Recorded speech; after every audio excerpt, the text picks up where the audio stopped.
ಆಕಾಶವಾಣಿ ಮಂಗಳೂರು. ಬಾನುಲಿ ಶಾಲೆ ಬಾನತರಂಗದ ಶಾಲೆ ಬಾನುಲಿ ಶಾಲೆ ಎಸ್ಎಸ್ಎಲ್ಸಿ ಪರೀಕ್ಷಾ ಸಿದ್ಧತೆಯ ಕಾರ್ಯಕ್ರಮ. ಬಾನುಲಿ ಶಾಲೆ ಬಾನತರಂಗದ ಶಾಲೆ. ಇಂದಿನ ವಿಷಯ ದ್ವಿತೀಯ ಭಾಷೆ ಇಂಗ್ಲಿಷ್. ಭಾಗವಹಿಸುವವರು ಕಾವೂರು ಸರ್ಕಾರಿ ಪದವಿ ಪೂರ್ವ ಕಾಲೇಜಿನ ವಿಲಿಯಂ ಕೊಲಾಸೋ. ಕಾರ್ಯಕ್ರಮ ನಡೆಸಿಕೊಡುವವರು ಲತೀಶ್ ಪಾಲ್ದನೆ. ಕಲಿಯೋಣ ಬನ್ನಿ ಗೆಳೆಯರೇ, ತಿಳಿಯೋಣ ಬನ್ನಿ ಗೆಳೆಯರೇ. ಕೇಳುಗರೆ, ಬಾನುಲಿ ಶಾಲೆ ಕಾರ್ಯಕ್ರಮಕ್ಕೆ ತಮ್ಗೆಲ್ರಿಗೂ ಕೂಡ ಆತ್ಮೀಯವಾದಂತಹ ಸ್ವಾಗತ. ಇವತ್ತಿನ ಬಾನುಲಿ ಶಾಲೆ ಕಾರ್ಯಕ್ರಮದ ವಿಷಯ ಇಂಗ್ಲಿಷ್ ದ್ವಿತೀಯ ಭಾಷೆ. ಈ ಕುರಿತು ನಮ್ಮೊಂದಿಗೆ ಮಾಹಿತಿಯನ್ನು ನೀಡೋದಕ್ಕೆ ಇದ್ದಾರೆ ಕಾವೂರು ಸರ್ಕಾರಿ ಪದವಿ ಪೂರ್ವ ಕಾಲೇಜಿನ ವಿಲಿಯಂ ಕೊಲಾಸೋ ಇವರು. ಸರ್, ಕಾರ್ಯಕ್ರಮಕ್ಕೆ ಆತ್ಮೀಯವಾದಂತಹ ಸ್ವಾಗತ. ನಮಸ್ತೆ ಸರ್. ಸರ್, ಈಗ ಇಂಗ್ಲಿಷ್ ದ್ವಿತೀಯ ಭಾಷೆ ಅಂದ ತಕ್ಷಣ ಮೊದಲಿಗೆ ಅದರ ಒಂದು ಪ್ರಶ್ನಾ ಪತ್ರಿಕೆ ವಿನ್ಯಾಸದಿಂದ ಈ ಕಾರ್ಯಕ್ರಮವನ್ನು ಶುರು ಮಾಡೋಣ. ಈ ಒಂದು ಪತ್ರಿಕೆಯ ವಿನ್ಯಾಸ ಯಾವ ರೀತಿ ಇದೆ, ಕ್ವಶನ್ ಪೇಪರ್ ಪ್ಯಾಟರ್ನ್ ಏನಿದೆ, ಎಷ್ಟೆಷ್ಟು ಅಂಕದ ಎಷ್ಟೆಷ್ಟು ಪ್ರಶ್ನೆಗಳಿವೆ, ಇದರ ಬಗ್ಗೆ ಮೊದಲಿಗೆ ಒಂದು ಮಾಹಿತಿಯನ್ನು ನೀಡಿ ಸರ್. ಸರಿ ಸರ್, ನಾನು ಈ ಸಂದರ್ಭದಲ್ಲಿ ವಿಶೇಷವಾಗಿ ಈ ವರ್ಷ ಅಂದರೆ 2023-24ನೇ ಶೈಕ್ಷಣಿಕ ವರ್ಷದಲ್ಲಿ SSLC ಪರೀಕ್ಷೆಯನ್ನು ಬರಲಿಕ್ಕೆ ಹೊರಟಿರ್ತಕ್ಕಂತಹ ಎಲ್ಲ ವಿದ್ಯಾರ್ಥಿಗಳಿಗೆ ಪ್ರಥಮವಾಗಿ ಶುಭ ಹಾರೈಸ್ತೇನೆ. ಅದೇ ರೀತಿಯಲ್ಲಿ ಈ ಒಂದು ವಿದ್ಯಾರ್ಥಿಗಳನ್ನು ಸಿದ್ಧಪಡಿಸಿರ್ತಕ್ಕಂಥ ಎಲ್ಲ ಶಿಕ್ಷಕರಿಗೂ ಕೂಡ ಶುಭ ಹಾರೈಸ್ತೇನೆ. ಈ ಸಾಲದ 23-24ನೇ ಸಾಲಿನ ಈ ಒಂದು ದ್ವಿತೀಯ ಭಾಷೆ ಇಂಗ್ಲಿಷ್ ಅಥವಾ ಆಂಗ್ಲ ಭಾಷೆ ಅಂತ ನಾವೇನು ಹೇಳ್ತೇವೆ, ಇದರ ಪ್ರಶ್ನೆ ಪತ್ರಿಕೆಯ ವಿನ್ಯಾಸಕ್ಕೆ ಸಂಬಂಧಪಟ್ಟ ಹಾಗೆ ವಿಶೇಷ ಬದಲಾವಣೆಗಳು ಖಂಡಿತವಾಗ್ಲೇನು ಇರುವುದಿಲ್ಲ. 2019-20ನೇ ಸಾಲಿನಲ್ಲಿ ಏನು ಪ್ರಶ್ನೆ ಪತ್ರಿಕೆಯ ವಿನ್ಯಾಸ ಇತ್ತು, ಅದೇ ವಿನ್ಯಾಸವನ್ನು ಈ ಒಂದು 23-24ನೇ ಸಾಲಿನಲ್ಲೂ ಕೂಡ ಅದನ್ನೇ ಫಾಲೋ ಮಾಡ್ತಾ ಇದ್ದೇವೆ. ಅದರ ರೂಪುರೇಷೆಗಳೇನು, ಅದರ ಶೇಕಡವಾರು ಅಂಕಗಳ ಹಂಚಿಕೆ ಏನು ಅನ್ನೋದ್ರ ಬಗ್ಗೆ ಸ್ವಲ್ಪ ನೋಡೋದಿದ್ರೆ, ವೆಯ್ಟೇಜ್ ಟು ಕಾಗ್ನಿಟಿವ್ ಲೆವೆಲ್ಸ್ ಅಂತ ಹೇಳ್ತೇವೆ ನಾವು. ಈ 4 ಲೆವೆಲ್ಸಿಗೆ ಯಾವ ರೀತಿ ಅಂಕಗಳನ್ನು ಹಂಚಿದ್ದಾರೆ ಅಂತಕ್ಕಂಥದ್ದನ್ನು ನೋಡುವ. ಮೊದಲನೇದಾಗಿ ರಿಮೆಂಬರಿಂಗ್, ಇದಕ್ಕೆ 8 ಅಂಕಗಳನ್ನು ನೀಡಲಾಗಿದೆ, ಅಂದರೆ 10%, ಶೇಕಡ 10%. ಕಾಂಪ್ರಹೆನ್ಷನ್, ಇದಕ್ಕೆ 32 ಅಂಕಗಳು, ಅಂದರೆ ಶೇಕಡ 40%. ಎಕ್ಸ್ಪ್ರೆಷನಿಗೆ 36 ಅಂಕಗಳನ್ನು ನೀಡಲಾಗಿದೆ, ಅಂದರೆ 45%. ಎಪ್ರಿಸಿಯೇಷನ್, ಇದಕ್ಕೆ 4 ಅಂಕಗಳು, 5%. ಹೀಗೆ ಒಟ್ಟು 80 ಅಂಕಗಳ ಪರೀಕ್ಷೆ. ಈ ರೀತಿ ಶೇಕಡಾವಾರು ಹಂಚಿಕೆಯು ಕೂಡ ಸರಿಯಾಗಿ ತಾಳೆಯಾಗ್ತದೆ. 100%, ಅಂದರೆ 10%, 40%, 45%, 5% ಹಾಗೂ 80 ಅಂಕಗಳನ್ನು ನಾವು ನೋಡ್ತಕ್ಕಂಥ ಸಂದರ್ಭದಲ್ಲಿ ಶೇಕಡ 100% ಇಲ್ಲಿ ಹೀಗೆ ತಾಳೆ ಆಗ್ತದೆ. ಇದು ಈ 4 ಕಾಗ್ನಿಟಿವ್ ಲೆವೆಲ್ಸಿಗೆ ಕೊಟ್ಟಿರ್ತಕ್ಕಂತಹ ವೆಯ್ಟೇಜ್ ಹಾಗೂ ಅಂಕಗಳು. ಇನ್ನು ಕಾಂಟೆಂಟ್ ವೈಸ್ ಪಾಠ ಪದ್ಯಗಳಿಗೆ ಸಂಬಂಧಪಟ್ಟ ಹಾಗೆ ನಾವು ಗಮನಿಸೋದಿದ್ರೆ, ಪ್ರೋಸ್ ಸೆಕ್ಷನಿಗೆ ಅಂದರೆ ಗದ್ಯ ವಿಭಾಗಕ್ಕೆ 20 ಅಂಕಗಳನ್ನು ನೀಡಲಾಗಿದೆ. ಪದ್ಯ ವಿಭಾಗಕ್ಕೆ poetry section it is 16 marks, 16 ಅಂಕಗಳು. ಸಪ್ಲಿಮೆಂಟ್ರಿ ರೀಡರ್ ಅಂತ ನಾವು ಕರಿತೇವೆ, 4 ಪಾಠಗಳಿದೆ, ಅದಕ್ಕೆ ಸಂಬಂಧಪಟ್ಟ ಹಾಗೆ 4 ಅಂಕಗಳು. ಗ್ರಾಮರ್ ಹಾಗೂ ವೊಕ್ಯಾಬ್ಯುಲರಿ ಇದಕ್ಕೆ ಸಂಬಂಧಪಟ್ಟ ಹಾಗೆ 16 ಅಂಕಗಳಿದೆ. ಕಾಂಪ್ರಹೆನ್ಷನ್ ಆ್ಯಂಡ್ ಕಾಂಪೋಸಿಷನ್ ಇದಕ್ಕೆ ಸಂಬಂಧಪಟ್ಟ ಹಾಗೆ 24 ಅಂಕಗಳು. ಹೀಗೆ ಒಟ್ಟು 80 ಅಂಕಗಳ ಪರೀಕ್ಷೆ ನಡೀಲಿಕ್ಕಿದೆ. ಟೈಪ್ಸ್ ಆಫ್ ಕ್ವೆಶ್ಚನ್ಸ್, ಪ್ರಶ್ನೆಗಳ ವಿಧಗಳನ್ನು ನಾವು ಗಮನಿಸಿದರೆ, ಅದಕ್ಕೆ MCQ ಅಂತ ನಾವು ಕರಿತೇವೆ, ಬಹು ಆಯ್ಕೆ ಮಾದರಿಯ ಪ್ರಶ್ನೆಗಳು, ಇದಕ್ಕೆ 4 ಅಂಕಗಳಿದೆ. ವೆರಿ ಶಾರ್ಟ್ ಆನ್ಸರ್ಸ್ 12 ಅಂಕಗಳು. SA1 2 ಅಂಕಗಳ ಪ್ರಶ್ನೆಗಳಿದೆ, ಅದು 8 ಅಂಕಗಳ ಪ್ರಶ್ನೆಗಳಿರ್ತದೆ. ಅದೇ ರೀತಿಯಲ್ಲಿ SA2 ಅಂತ ಹೇಳ್ತೇವೆ ನಾವು, 3 ಅಂಕಗಳ ಪ್ರಶ್ನೆಗಳಿಗೆ, ಅಂದರೆ 9 ಅಂಕಗಳಿದೆ. ಅದೇ ರೀತಿಯಲ್ಲಿ LA1 4 ಅಂಕಗಳ ಒಂದು ಪ್ರಶ್ನೆ ಇದೆ, ಅದಕ್ಕೆ 4 ಅಂಕಗಳು. ಅದೇ ರೀತಿಯಲ್ಲಿ LA2 5 ಅಂಕದ ಒಂದು ಪ್ರಶ್ನೆ ಇದೆ. ಹೀಗೆ ಒಟ್ಟು 38 ಪ್ರಶ್ನೆಗಳನ್ನು ನಾವಿಲ್ಲಿ ಪ್ರಶ್ನೆ ಪತ್ರಿಕೆಯಲ್ಲಿ ಕಾಣ್ತೇವೆ. ಡಿಫಿಕಲ್ಟಿ ಲೆವೆಲಿಗೆ ನೀಡಿರ್ತಕ್ಕಂಥ ವೆಯ್ಟೇಜ್ ಈ ರೀತಿ ಇದೆ. ಈಸಿ ಅಂದರೆ ಸುಲಭ, ಅಂದರೆ ವಿದ್ಯಾರ್ಥಿಗಳು ಸುಲಭವಾಗಿ ಉತ್ತರಿಸ್ತಕ್ಕಂಥ ಪ್ರಶ್ನೆಗಳು 24 ಅಂಕಗಳ ಪ್ರಶ್ನೆಗಳಿದೆ, 30%. ಆವರೇಜ್ 40 ಅಂಕಗಳ ಪ್ರಶ್ನೆಗಳಿದೆ, ಅದು ಶೇಕಡ 50%. ಸ್ವಲ್ಪ ಜಟಿಲವಾದಂಥ ಪ್ರಶ್ನೆಗಳು, ಡಿಫಿಕಲ್ಟಿ ಲೆವೆಲ್ ಜಾಸ್ತಿ ಇರತಕ್ಕಂಥ ಪ್ರಶ್ನೆಗಳು 16 ಅಂಕಗಳ ಪ್ರಶ್ನೆಗಳಿದೆ, ಅದು 20%. ಹೀಗೆ ಶೇಕಡ 100% ಅಲ್ಲಿ ತಾಳೆ ಆಗ್ತದೆ. ಪ್ರಶ್ನೆ ಪತ್ರಿಕೆನ ನಾವು ನೋಡೋದಿದ್ರೆ, ಈಗಾಗಲೇ ಕ್ವೆಶ್ಚನ್ ಪೇಪರ್ನ ಡಿಸೈನಲ್ಲಿ ನಾನು ಹೇಳಿದ ಹಾಗೆ ಪ್ರಥಮವಾಗಿ 4 MCQ ಅಂತ ಹೇಳ್ತೇವೆ ನಾವು, ಬಹು ಆಯ್ಕೆ ಮಾದರಿಯ ಪ್ರಶ್ನೆಗಳಿರ್ತದೆ. ಮೊದಲ 4 ಪ್ರಶ್ನೆಗಳು ವೊಕ್ಯಾಬ್ಯುಲರಿ ಮತ್ತು ಗ್ರಾಮರಿಗೆ ಸಂಬಂಧಪಟ್ಟಂಥ ಪ್ರಶ್ನೆಗಳು ಅವುಗಳಾಗಿರ್ತದೆ.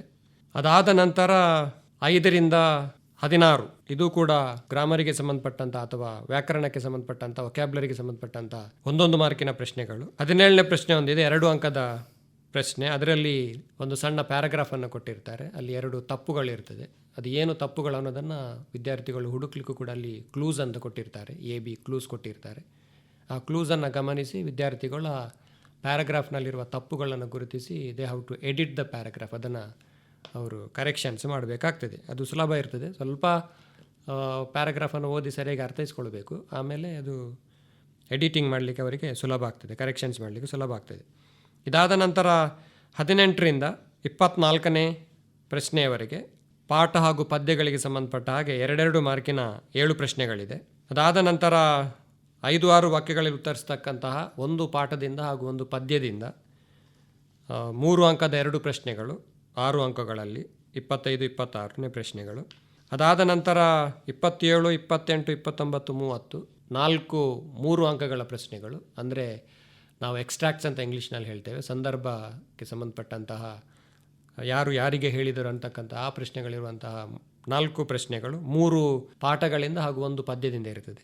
ಅದಾದ ಮೇಲೆ 3 ಮಾರ್ಕಿನ ಒಂದು ಪ್ರೊಫೈಲ್ ಇಂಟು ಎ ಪ್ಯಾರಾಗ್ರಾಫ್ ಅಂತ ಕರಿತೇವೆ. ಒಬ್ಬ ವ್ಯಕ್ತಿಯ ವೈಯಕ್ತಿಕ ವಿವರಗಳನ್ನು ಕೊಟ್ಟಿರ್ತಾರೆ, ಆ ವಿವರಗಳನ್ನು ಗಮನಿಸಿ ವಿದ್ಯಾರ್ಥಿಗಳು ಆ ಡೀಟೇಲ್ಸನ್ನು ಬಳಸಿಕೊಂಡು they have to write a paragraph, ಒಂದು ಸಣ್ಣ ಪ್ಯಾರಾಗ್ರಾಫನ್ನು ಬರೀಬೇಕಾಗ್ತದೆ.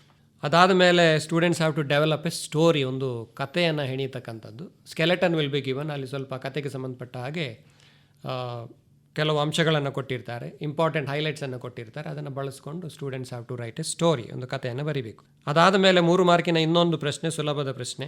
ಒಂದು ಚಿತ್ರವನ್ನು ಕೊಟ್ಟಿರ್ತಾರೆ, ಚಿತ್ರವನ್ನು ಗಮನಿಸಿ ಅದನ್ನು ನೋಡಿಕೊಂಡು ವಿದ್ಯಾರ್ಥಿಗಳು they have to write some sentences. ಆ ಚಿತ್ರ ಏನು ಸಂದೇಶವನ್ನು, ಏನು ಮೆಸೇಜನ್ನು ಅವ್ರಿಗೆ ಕೊಡ್ತದೆ ಅನ್ನೋದನ್ನು ನೋಡಿಕೊಂಡು they have to write a small paragraph about the picture, ಚಿತ್ರದ ಬಗ್ಗೆ ಒಂದು ಪ್ಯಾರಾಗ್ರಾಫನ್ನು ಅವರು ಬರೀಬೇಕು. ಅದಾದ ಮೇಲೆ ಬಹಳ ಸುಲಭದ ಪ್ರಶ್ನೆ, ಪದ್ಯ ಕಂಠಪಾಠ ಮೆಮರೈಸೇಷನ್. 2 ಪದ್ಯಗಳಿರ್ತದೆ, ಗೊತ್ತಿದೆ ಮಕ್ಕಳಿಗೆ, ಈಗಾಗಲೇ ಶಿಕ್ಷಕರು ಹೇಳಿರ್ತಾರೆ. 4 ಮಾರ್ಕಿನ 4 ಸಾಲಿನ ಪದ್ಯವನ್ನು ಬರೀಲಿಕ್ಕೆ, ಅದು 2 ಪದ್ಯಗಳಲ್ಲಿ ಆಯ್ಕೆ ಇರ್ತದೆ, ಯಾವುದಾದ್ರೂ 4 ಸಾಲುಗಳನ್ನು ಅವರಿಗೆ ಬರೀಲಿಕ್ಕೆ ಅವಕಾಶ ಇದೆ. ಅದಾದ ಮೇಲೆ ಒಂದು ಅನ್ಫೆಮಿಲಿಯರ್ ಪ್ಯಾಸೇಜ್ ಅಂತ ಹೇಳ್ತೇವೆ, ಒಂದು ಪ್ಯಾರಾಗ್ರಾಫ್ ಕೊಟ್ಟಿರ್ತಾರೆ, ವಿದ್ಯಾರ್ಥಿಗಳು ಅದನ್ನು 2-3 ಸರ್ತಿ ಚೆನ್ನಾಗಿ ಓದಿ ಅರ್ಥೈಸ್ಕೊಂಡು 2 ಪ್ರಶ್ನೆಗಳನ್ನು ಕೇಳಿರ್ತಾರೆ, 2 ಅಂಕಗಳ 2 ಪ್ರಶ್ನೆಗಳಿರ್ತದೆ. ಆ ಪ್ರಶ್ನೆಗಳ ಉತ್ತರ ಆ ಪ್ಯಾರಾಗ್ರಾಫ್ನಲ್ಲಿ ಇರ್ತದೆ, ಅರ್ಥೈಸ್ಕೊಂಡು ಆ 2 ಪ್ರಶ್ನೆಗಳಿಗೆ ಅವರು ಉತ್ತರವನ್ನು ಬರೀಬೇಕಾಗ್ತದೆ. ಅದಾದ ಮೇಲೆ ಪದ್ಯಗಳಿಗೆ ಸಂಬಂಧಪಟ್ಟ ಹಾಗೆ 3 ಪದ್ಯಗಳ ಒಂದು ಸಾರಾಂಶವನ್ನು ಕೇಳಿರ್ತಾರೆ, ಅಲ್ಲಿ ಯಾವುದಾದ್ರೂ ಒಂದು ಪದ್ಯದ ಸಾರಾಂಶವನ್ನು ಅವರು ಬರೀಲಿಕ್ಕೆ 3ರಲ್ಲಿ ಒಂದನ್ನು ಆಯ್ಕೆ ಮಾಡಿಕೊಂಡು ಅವರು ಸಾರಾಂಶವನ್ನು ಬರೀಬೇಕಾಗ್ತದೆ. ಅದಾದ ಮೇಲೆ ಪ್ರಬಂಧ ಬರೀಲಿಕ್ಕೆ ಇರ್ತದೆ. 37ನೇ ಪ್ರಶ್ನೆ, 3 ವಿಷಯಗಳನ್ನು ಕೊಟ್ಟಿರ್ತಾರೆ, ಯಾವುದಾದ್ರೂ ಒಂದು ವಿಷಯವನ್ನು ಆಯ್ಕೆ ಮಾಡಿಕೊಂಡು ಅವರು ಪ್ರಬಂಧವನ್ನು ಬರೀಬೇಕು. ಪ್ರಬಂಧದ ಫಾರ್ಮ್ಯಾಟ್ ಮಕ್ಕಳಿಗೆ ಗೊತ್ತಿದೆ, ಇಂಟ್ರಡಕ್ಷನ್, ಪೀಠಿಕೆ ಇರ್ತದೆ, ಬಾಡಿ ಆಫ್ ದ ಎಸ್ಸೆ, ವಿಷಯ, ಅದಾದ ಮೇಲೆ ಉಪಸಂಹಾರ, ಕನ್ಕ್ಲೂಷನ್, ಈ ರೀತಿ 3 ಭಾಗಗಳನ್ನೊಳಗೊಂಡಂತಹ ಪ್ರಬಂಧವನ್ನು ಅವರು ಬರೀಬೇಕಾಗ್ತದೆ. ಮತ್ತು ಕೊನೆಯದಾಗಿ 38ನೇ ಪ್ರಶ್ನೆ, 5 ಮಾರ್ಕಿನ ಸುಲಭದ ಪ್ರಶ್ನೆ, ಲೆಟರ್ ರೈಟಿಂಗ್, ಪತ್ರಲೇಖನ ಅಂತ ನಾವು ಕರಿತೇವೆ. 2 ರೀತಿಯ ಪ್ರಶ್ನೆಗಳಿರ್ತದೆ, ಫಾರ್ಮಲ್ ಆ್ಯಂಡ್ ಇನ್ಫಾರ್ಮಲ್, ಅಫಿಷಿಯಲ್ ಅಥವಾ ಪರ್ಸನಲ್ ಅಂತ ನಾವು ಹೇಳ್ತೇವೆ. ವಿದ್ಯಾರ್ಥಿಗಳು ಅವರಿಗೆ ಯಾವುದು ಸುಲಭ ಆಗ್ತದೆ ಅಂತಹ ಪತ್ರಲೇಖನವನ್ನು ಆಯ್ಕೆ ಮಾಡಿಕೊಂಡು they have to write a letter which carries 5 marks. ಸ್ವಲ್ಪ ಯಾವ ವಿಷಯ ಅಂತಕ್ಕಂಥದ್ದನ್ನು ಅರ್ಥ ಮಾಡಿಕೊಂಡು ಕೊಟ್ಟಿರುವ ಅಲ್ಲಿ ವಿಳಾಸವನ್ನು ಅವರು ಅರ್ಥೈಸ್ಕೊಂಡು ಬರೀಬೇಕು, ಸ್ವಂತ ವಿಳಾಸವನ್ನು ಬರೆಯುವಂಥದ್ದಲ್ಲ, ಪ್ರಶ್ನೆಯಲ್ಲೇ ಕೊಟ್ಟಿರ್ತಕ್ಕಂಥ ವಿಳಾಸವನ್ನು ಹಾಗೂ ಬಹುಮುಖ್ಯವಾಗಿ ದಿನಾಂಕವನ್ನು ನಮೂದಿಸಿ ಪತ್ರಲೇಖನವನ್ನು ಅದೇನು ಸ್ಟೆಪ್ಸ್ ಇದೆ ಅದನ್ನು ಫಾಲೋ ಮಾಡಿಕೊಂಡು ಅವರು ಬರೆದ್ರೆ ಅಲ್ಲೂ ಕೂಡ ಅವರಿಗೆ 5 ಮಾರ್ಕ್ಗಳನ್ನು ಅಥವಾ 5 ಅಂಕಗಳನ್ನು ಪಡೀಲಿಕ್ಕೆ ಸುಲಭ ಇದೆ. ಹೀಗೆ 38 ಪ್ರಶ್ನೆಗಳನ್ನು ಒಳಗೊಂಡಂತಹ 80 ಮಾರ್ಕಿನ ಬಹಳ ಸುಲಭದಲ್ಲಿ ಉತ್ತೀರ್ಣರಾಗಲಿಕ್ಕೆ ಸಾಧ್ಯ ಇರತಕ್ಕಂತಹ ಒಂದು ವಿಷಯ ಅಂತ ಹೇಳಿದರೆ ಸೆಕೆಂಡ್ ಲ್ಯಾಂಗ್ವೇಜ್ ಇಂಗ್ಲೀಷ್, ದ್ವಿತೀಯ ಭಾಷೆ ಇಂಗ್ಲೀಷ್. ಇದು ಈ ಪ್ರಶ್ನೆ ಪತ್ರಿಕೆಯ ವಿನ್ಯಾಸ ಹಾಗೂ ಪ್ರಶ್ನೆಗಳ ಸಂಖ್ಯೆ ಹಾಗೂ ಅಂಕಗಳಿಗೆ ಸಂಬಂಧಪಟ್ಟಂಥ ಮಾಹಿತಿ. ಈಗ ತಾವು ಹೇಳಿದ್ರಿ ಇದರಲ್ಲಿ short answer 1, short answer 2, SA1, SA2, LA1, LA2 ಈ ಥರ ಇದೆ ಅಂತ ಹೇಳಿ. ಸೊ ಇಲ್ಲಿ ಆನ್ಸರ್ ಬರೀಬೇಕಾದ್ರೆ, ಉತ್ತರ ಬರೀಬೇಕಾದ್ರೆ ಅದಕ್ಕೆ ಪದ ಮಿತಿ ಅಥವಾ ಲೈನ್ನ ಮಿತಿಗಳು ಇದನ್ನು ಕನ್ಸಿಡರ್ ಮಾಡ್ತಾರೆ ಹೇಗೆ? ಹೌದು, ಈಗ ಈ ವ್ಯಾಕರಣಕ್ಕೆಲ್ಲ ಸಂಬಂಧಪಟ್ಟ ಕೆಲವು ಕಡೆಗೆ ವೆರಿ ಶಾರ್ಟ್ ಆನ್ಸರ್ ಅಂತ ಹೇಳಿದರೆ ಕೆಲವೊಮ್ಮೆ ಬಿಟ್ಟ ಸ್ಥಳ ಇರ್ತದೆ, they have to just fill in the blanks, ಒಂದೇ ಶಬ್ದದಲ್ಲಿ ಬರಲಿಕ್ಕೆ ಇರ್ತದೆ. ಅಥವಾ ಕೆಲವು ಕಡೆ 2, 3 ಅಥವಾ ಇನ್ನೊಂದು ಕೆಲವು ಕಡೆ ಒಂದು ವಾಕ್ಯದಲ್ಲಿ ಬರೀತಕ್ಕಂಥ, ಈಗ ಪ್ಯಾಸಿವ್ ವಾಯ್ಸ್ ಅಂತದ್ದು ಇರ್ಬೋದು, ರಿಪೋರ್ಟೆಡ್ ಸ್ಪೀಚ್ ಅಂತ ಇರ್ತದೆ ಅಂಥದ್ದು ಇರ್ಬೋದು, ಅಥವಾ ಡಿಗ್ರೀಸ್ ಆಫ್ ಕಂಪ್ಯಾರಿಸನ್ ಅಂತ ಇರ್ತದೆ ವಾಕ್ಯದಲ್ಲಿ ಬರೀತಕ್ಕಂಥದ್ದು, ಆ ರೀತಿ. ಮತ್ತು ಈಗ ಶಾರ್ಟ್ ಆನ್ಸರ್ SA1 ಅಂತ ನಾನು ಹೇಳಿದೆ. ಅಲ್ಲಿ SA1 ಅಂತ ಹೇಳುವಾಗ they have to answer in 2 or 3 sentences, 2-3 ವಾಕ್ಯಗಳಲ್ಲಿ ಅವರು ಬರೀಬೇಕು. ಅಲ್ಲಿ 2 ಅಂಕಗಳು ಇರ್ತಕ್ಕಂಥದ್ದು, ಒಂದು ಪ್ರಶ್ನೆಗೆ 2 ಅಂಕಗಳು. ಅದರಿಂದ ಅವರು 2-3 ವಾಕ್ಯಗಳಿಗೆ ಅದನ್ನು ಮಿತಿಗೊಳಿಸಬೇಕಾಗ್ತದೆ. ಮತ್ತೆ ತುಂಬಾ ಬರೆದ್ರೆ ಅದಕ್ಕೆ ಪ್ರಯೋಜನ ಇಲ್ಲ, waste of time, waste of energy, ಮತ್ತೆ ಅದನ್ನು ಪರಿಗಣಿಸುವುದು ಇಲ್ಲ. ತುಂಬಾ ಬರೀ ಅವಶ್ಯಕತೆ ಇಲ್ಲ. ಪ್ರಶ್ನೆಗಳು ಕೂಡ ಅದೇ ರೀತಿ ಇರ್ತದೆ. ಸೊ ಎಷ್ಟು ಅಲ್ಲಿ ಅಂಕಗಳಿದೆ ಅದಕ್ಕೆ ಅನುಗುಣವಾಗಿ they have to write the answer. ಮತ್ತೆ ಅಲ್ಲಿ ಎಕ್ಸ್ಟ್ರಾಕ್ಟ್ಸ್ ಅಂತ ಬರ್ತದೆ, ಅದು 3 ಮಾರ್ಕಿನ ಪ್ರಶ್ನೆಗಳು. ಅಲ್ಲೂ ಕೂಡ ಕೆಲವು ಕಡೆ ಖಾಲಿ ಒಂದೇ ಶಬ್ದವನ್ನು ಬರಲಿಕ್ಕೆ ಇರ್ಬೋದು. ಹೂ ಸೆಡ್ ದಿಸ್ ಅಂತ ಹೇಳುವಾಗ ಯಾವುದು ವ್ಯಕ್ತಿ ಯಾರು ಹೇಳಿರ್ತಾರೆ ಆ ವಾಕ್ಯವನ್ನ, ಅವರ ಹೆಸರನ್ನು ಬರೀತಕ್ಕಂಥದ್ದು, ಆ ಥರದ್ದು. ಮತ್ತೆ ಲಾಂಗ್ ಆನ್ಸರ್ ಅಂತ ನಾವು ಹೇಳುವಾಗ ಅಲ್ಲಿ 3 ಮಾರ್ಕಿನ 2 ಪ್ರಶ್ನೆಗಳಿದೆ. ಅದನ್ನು ಅಲ್ಲಿ ಆಗಲೇ ನಾನು ಹೇಳಿದೆ, ಅಲ್ಲಿ ಪ್ರಶ್ನೆಯಲ್ಲಿ ಕೊಟ್ಟಿದ್ದಾರೆ, answer the following questions in 5 to 6 sentences ಅಂತ ಇರ್ತದೆ. ಸೊ ಅಲ್ಲಿ ಅವರು ಅದನ್ನು ಬರಿಬೇಕು. ಮತ್ತೆ ಇನ್ನೊಂದು ಈಗ ನಾನು ಹೇಳಿದೆ ಸಮ್ಮರಿ ಬರೆಯುವಂಥದ್ದು ಅಂತ ಹೇಳ್ತಕ್ಕಂಥದ್ದು, ಅದು ಸ್ವಲ್ಪ 4 ಮಾರ್ಕಿನ ಪ್ರಶ್ನೆ. ಒಂದು ಪ್ರಶ್ನೆ 3 ಪದ್ಯಗಳಲ್ಲಿ ಒಂದನ್ನು ಆಯ್ಕೆ ಮಾಡಿ ಬರೆಯುವಂಥದ್ದು ಅಲ್ಲಿ ಕೊಟ್ಟಿದ್ದಾರೆ ಅವ್ರು ನೋಡಿ. Answer the following questions in about 8 to 10 sentences ಅಂತ ಹೇಳಿದ್ದಾರೆ. ಹಾಗೆ ಮತ್ತೆ ಇನ್ನೊಂದು ಪದ್ಯ ಇದೆ. ಪದ್ಯ ಅಂತ ಹೇಳುವಾಗ 4 ಲೈನಿನ ಪದ್ಯವನ್ನು ಬರೀಲಿಕ್ಕೆ, ಅದು 4 ಮಾರ್ಕಿನ ಪ್ರಶ್ನೆ. ಹಾಗೆ ಅಲ್ಲಿ ಎಷ್ಟು ಬರಿಬೇಕು ಅನ್ನೋದನ್ನ ಅಲ್ಲಿ ಸೂಚನೆಯಲ್ಲೇ ಕೊಟ್ಟಿದ್ದಾರೆ, ಎಷ್ಟು ವಾಕ್ಯಗಳಲ್ಲಿ ಬರಿಬೇಕು ಅನ್ನೋದನ್ನ ಅವರೇ ಕೊಟ್ಟಿದ್ದಾರೆ. ಈಗ ಈ ವರ್ಷದ ಸಿಲೆಬಸ್ ಬಗ್ಗೆ ಮಾತನಾಡೋದಾದ್ರೆ ಹೇಗಿದೆ, ಏನೆಲ್ಲ ಇದೆ? ಸಿಲೆಬಸ್ಗೆ ಸಂಬಂಧಪಟ್ಟ ಹಾಗೆ 8 ಪಾಠಗಳಿದೆ. ಅದು ಡೀಟೇಲ್ಡ್ ಸ್ಟಡಿ ಅಂತ ಹೇಳ್ತೇವೆ. ವಿವರಣಾತ್ಮಕವಾಗಿ ಅಧ್ಯಯನ ಮಾಡ್ತಕ್ಕಂತಹ ಅಥವಾ ವಿದ್ಯಾರ್ಥಿಗಳಿಗಾಗಲೇ ಅಧ್ಯಯನ ಮಾಡಿರ್ತಕ್ಕಂತಹ 8 ಪಾಠಗಳು. ಅದೇ ರೀತಿಯಲ್ಲಿ ಅದಕ್ಕೆ ಪೂರಕವಾಗಿ ಪಾಠದಲ್ಲಿ ಏನು ಸಂದೇಶ ಇದೆ, ಏನು ಮೆಸೇಜ್ ಇದೆ, ಅದಕ್ಕೆ ಪೂರಕವಾಗಿ ಅದಕ್ಕೆ ರಿಲೇಟೆಡ್ ಇರ್ತಕ್ಕಂತಹ ಪದ್ಯಗಳು ಕೂಡ ಇದೆ, 8 ಪದ್ಯಗಳು. ಅದೇ ರೀತಿಯಲ್ಲಿ ಪೂರಕ ಓದು, ಸಪ್ಲಿಮೆಂಟರಿ ರೀಡಿಂಗ್ ಅಂತ ಹೇಳ್ತೇವೆ ನಾವು, ಹೆಚ್ಚುವರಿ ಓದಿಗಾಗಿ ಒಂದು 4 ಪಾಠಗಳನ್ನು ಕೊಡಲಾಗಿದೆ. ಹೀಗೆ ಒಟ್ಟಿಗೆ 8 ಪಾಠಗಳು, 8 ಪದ್ಯಗಳು ಹಾಗೂ 4 ಸಪ್ಲಿಮೆಂಟರಿ ರೀಡರ್ಸ್ ಅಂತ ಹೇಳ್ಕೊಂಡು 4 ಪಾಠಗಳಿದೆ. ಇದಿಷ್ಟು ಈ ವರ್ಷದ ಸಿಲೆಬಸ್, ಮಕ್ಕಳು ಅಧ್ಯಯನ ಮಾಡಬೇಕಾಗಿರ್ತಕ್ಕಂತಹ ಪಾಠ ಪದ್ಯ. ಈಗ ಒಂದೊಂದಾಗಿ ಇದನ್ನು ನೋಡ್ತಾ ಹೋಗೋದಾದ್ರೆ ಮೊದಲನೆಯ ಲೆಸನ್ ಅಲ್ಲಿ ಏನಿದೆ ಸರ್? ಓಕೆ, ಈಗ ಪ್ರಸ್ತುತ ನಮಗೆ ಮೊನ್ನೆ ಬಂದಿರತಕ್ಕಂತಹ ಮಂಡಳಿಯಿಂದ ಬಂದಿರತಕ್ಕಂತಹ ಮಾದರಿ ಪ್ರಶ್ನೆ ಪತ್ರಿಕೆ ಅಥವಾ ನಾವು ಮಾಡೆಲ್ ಕ್ವಶನ್ ಪೇಪರ್ ಅಂತ ಏನು ಕರಿತೇವೆ, ಅದಕ್ಕೆ ಸಂಬಂಧಪಟ್ಟ ಹಾಗೆ ಅದೇ ರೀತಿಯಲ್ಲಿ ಮೊನ್ನೆ ಮಂಡಳಿಯಿಂದಲೇ ನಡೆಸಿರ್ತಕ್ಕಂತಹ ಪ್ರಿಪರೇಟರಿ ಎಕ್ಸಾಮ್ ಇದೆ, ಪೂರ್ವ ಸಿದ್ಧತಾ ಪರೀಕ್ಷೆ. ಅದಕ್ಕೆ ಸಂಬಂಧಪಟ್ಟ ಹಾಗೆ ನಾವು ಗಮನಿಸಿದರೆ ಮೊದಲನೇ ಪಾಠದಿಂದ ಅವರು, ನಾನೀಗಾಗಲೇ ಹೇಳಿದ ಹಾಗೆ 2 ಮಾರ್ಕಿನ 7 ಪ್ರಶ್ನೆಗಳಿದೆ. ಅದರಲ್ಲಿ ಮೊದಲನೇ ಪಾಠದಿಂದ 2 ಮಾರ್ಕಿನ 1 ಪ್ರಶ್ನೆಯನ್ನು ಕೇಳಲಾಗಿದೆ. ಅಂದರೆ ಮಕ್ಕಳು 2-3 ವಾಕ್ಯಗಳಲ್ಲಿ ಉತ್ತರಿಸ್ತಕ್ಕಂತಹ 1 ಪ್ರಶ್ನೆಯನ್ನು ಆ ಪಾಠದಿಂದ ಕೇಳ್ತಾರೆ. ಅಂದರೆ ಆ ಪಾಠಕ್ಕೆ ಈಗ ಸದ್ಯಕ್ಕೆ ಮಂಡಳಿಯಿಂದ ನೀಡಿರ್ತಕ್ಕಂತಹ ಮಾದರಿ ಪ್ರಶ್ನೆ ಪತ್ರಿಕೆ ಏನಿದೆ, ಅದೇ ರೀತಿಯಲ್ಲಿ ಪೂರ್ವ ಸಿದ್ಧತಾ ಪರೀಕ್ಷೆಗೆ ಸಂಬಂಧಪಟ್ಟ ಹಾಗೆ ನೋಡಿದರೆ ಆ ಪಾಠದಿಂದ, ಮೊದಲನೇ ಪಾಠದಿಂದ 2 ಮಾರ್ಕಿನ 1 ಪ್ರಶ್ನೆಯನ್ನು ಕೇಳಿದ್ದಾರೆ. ಅಂದರೆ ಮಕ್ಕಳು ಆ ಪಾಠದಿಂದ 2 ಮಾರ್ಕಿನ ಪ್ರಶ್ನೆಗಳಿಗೆ ಸಿದ್ಧತೆಯನ್ನು ಮಾಡಿಕೊಂಡ್ರೆ ಸಾಕಾಗ್ತದೆ. 2ನೇ ಚಾಪ್ಟರ್ನಲ್ಲಿ 3 ಮಾರ್ಕಿನ 1 ಪ್ರಶ್ನೆಯನ್ನು ಕೇಳಿದ್ದಾರೆ. ಅಂದರೆ ಮಕ್ಕಳು 5-6 ವಾಕ್ಯಗಳಲ್ಲಿ ಉತ್ತರಿಸ್ತಕ್ಕಂತಹ 1 ಪ್ರಶ್ನೆಯನ್ನು ಕೇಳಿದ್ದಾರೆ. ಮಕ್ಕಳು ಅಂದರೆ ಸ್ವಲ್ಪ ಲಾಂಗ್ ಆನ್ಸರ್, ಸ್ವಲ್ಪ ಉದ್ದ ಉತ್ತರವನ್ನು ಬರೀಬೇಕಾಗ್ತದೆ. ಮೊದಲು ಅದನ್ನು ಎಕ್ಸ್ಟ್ರಾಕ್ಟಿಗೆ ಕೇಳ್ತಾ ಇದ್ರು, 3 ಮಾರ್ಕಿನ ಯಾರು ಹೇಳಿದ್ರು, ಯಾರಿಗೆ ಹೇಳಿದ್ರು, ಈ ರೀತಿಯಲ್ಲಿ ಕೇಳ್ತಾ ಇದ್ರು.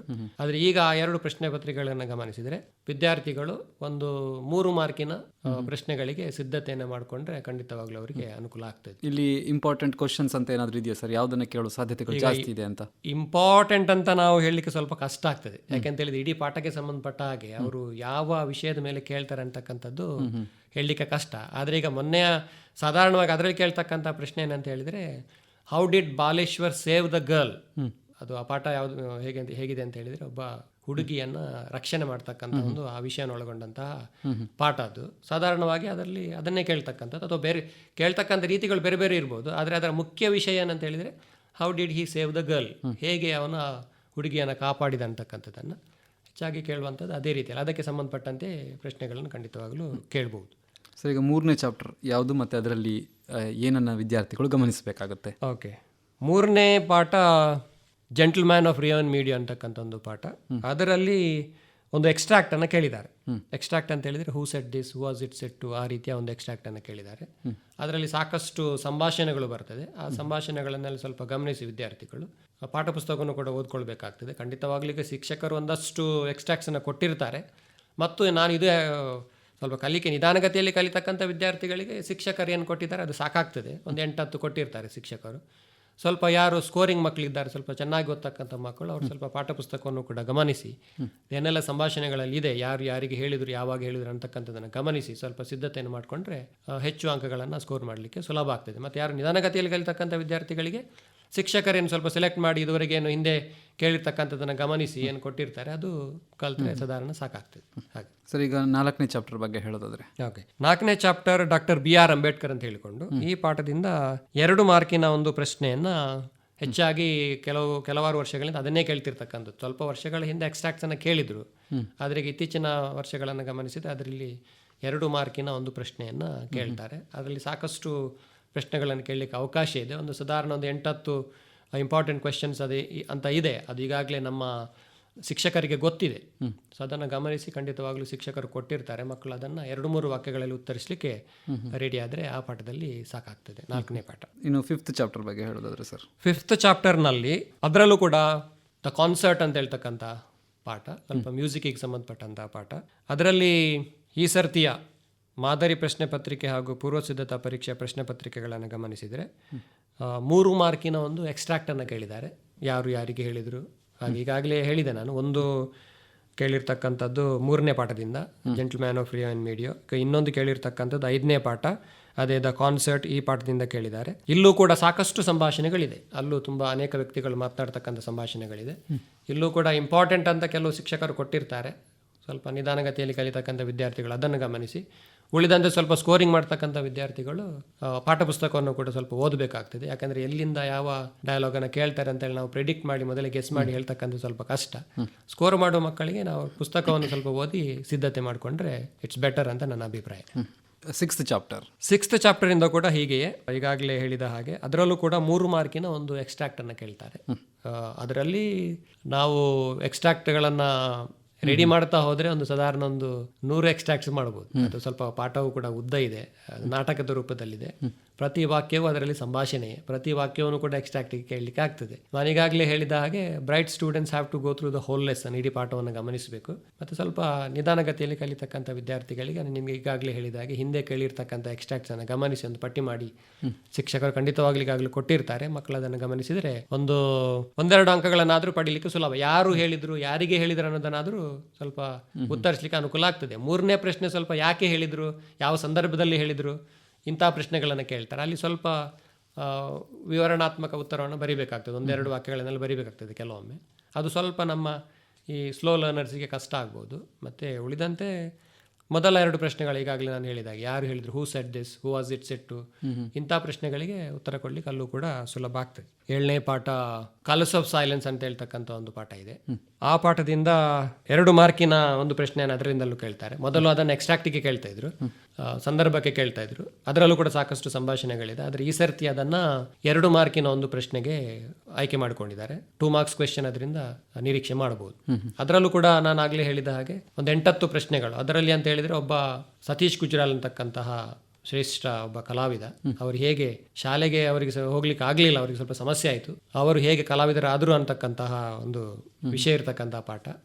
ಅಲ್ಲೂ ಸಾಕಷ್ಟು ಪ್ರಶ್ನೆಗಳನ್ನು ಕೇಳಲಿಕ್ಕೆ ಅವಕಾಶ ಇದೆ. ಒಂದು 8-10 ಪ್ರಶ್ನೆಗಳಿಗೆ ರೆಡಿ ಆದರೆ, ಇಂಪಾರ್ಟೆಂಟ್ ಕ್ವೆಶನ್ಸ್ ಅಂತ ರೆಡಿ ಆದರೆ, ಅಥವಾ ಹಿಂದಿನ ಪ್ರಶ್ನೆ ಪತ್ರಿಕೆಗಳನ್ನು ಅಥವಾ ನಾವು ಕ್ವೆಶ್ಚನ್ ಬ್ಯಾಂಕ್ಸ್ ಅಂತೆಲ್ಲ ಮಾಡಿದ್ದಿದೆ, ಅದರಲ್ಲಿ ಸ್ವಲ್ಪ ಗಮನಿಸಿ ವಿದ್ಯಾರ್ಥಿಗಳಿಗೆ ಕೊಟ್ಟರೆ ಖಂಡಿತವಾಗಲೂ ಅಲ್ಲೂ ಕೂಡ 2 ಅಂಕಗಳನ್ನು ಪಡೀಲಿಕ್ಕೆ ಸಾಧ್ಯ ಆಗ್ತದೆ. ಸರ್, ಹಾಗೆ ಕಡೆಯ ಚಾಪ್ಟರ್ ಏನಿದೆ 8ನೇ ಚಾಪ್ಟರ್, ಇದು science and hope of survival, ವಿಜ್ಞಾನಕ್ಕೆ ಸಂಬಂಧಪಟ್ಟಂತಹ ಪಾಠ. ಇದು ಸ್ವಲ್ಪ ಕಷ್ಟ ಇದೆ. ಇದು ಕೂಡ 2 ಅಂಕದ ಒಂದು ಪ್ರಶ್ನೆಯನ್ನು ಆ ಪಾಠದಿಂದ ಕೇಳ್ತಾರೆ. ಇದುವರೆಗೆ ಟೆಕ್ಸ್ಟ್ ಬುಕ್, ಹೊಸ ಟೆಕ್ಸ್ಟ್ ಬುಕ್ ಆದ ನಂತರದ ದಿನಗಳಿಂದಲೂ ಇದುವರೆಗೆ ಗಮನಿಸಿದರೆ ಅದನ್ನು 2 ಮಾರ್ಕಿಗೆ ಸೀಮಿತವಾಗಿ ಇರಿಸಿದ್ದಾರೆ. ಈ ಸರ್ತಿಯೂ ಕೂಡ ಅದರಿಂದ 2 ಮಾರ್ಕಿನ ಒಂದು ಪ್ರಶ್ನೆಯನ್ನು ಕೇಳ್ತಾರೆ ಅಂತಕ್ಕಂಥದ್ದು. ಖಂಡಿತವಾಗ್ಲೂ 2 ಮಾರ್ಕಿನ ಪ್ರಶ್ನೆ ಕೇಳುವಂಥದ್ದು. ಅದರಿಂದ ಅದಕ್ಕೆ ವಿದ್ಯಾರ್ಥಿಗಳು 2 ಮಾರ್ಕಿನ 2-3 ವಾಕ್ಯಗಳು ಉತ್ತರಿಸ್ತಕ್ಕಂಥ ಪ್ರಶ್ನೆಗಳಿಗೆ ರೆಡಿ ಆದರೆ ಸಾಕಾಗ್ತದೆ. ಸರ್, ಇನ್ನು ಈಗ ಪದ್ಯಗಳ ಬಗ್ಗೆ ಮಾತನಾಡೋದಾದ್ರೆ ಯಾವುದೆಲ್ಲ ಇದೆ? ಮೊದಲನೇ ಪದ್ಯ ಗ್ರ್ಯಾಂಡ್ ಮಾ ಕ್ಲೈಮ್ಸ್ ಎ ಟ್ರೀ ಅಂತ ಹೇಳ್ತಕ್ಕಂಥದ್ದು. It's A popular poem.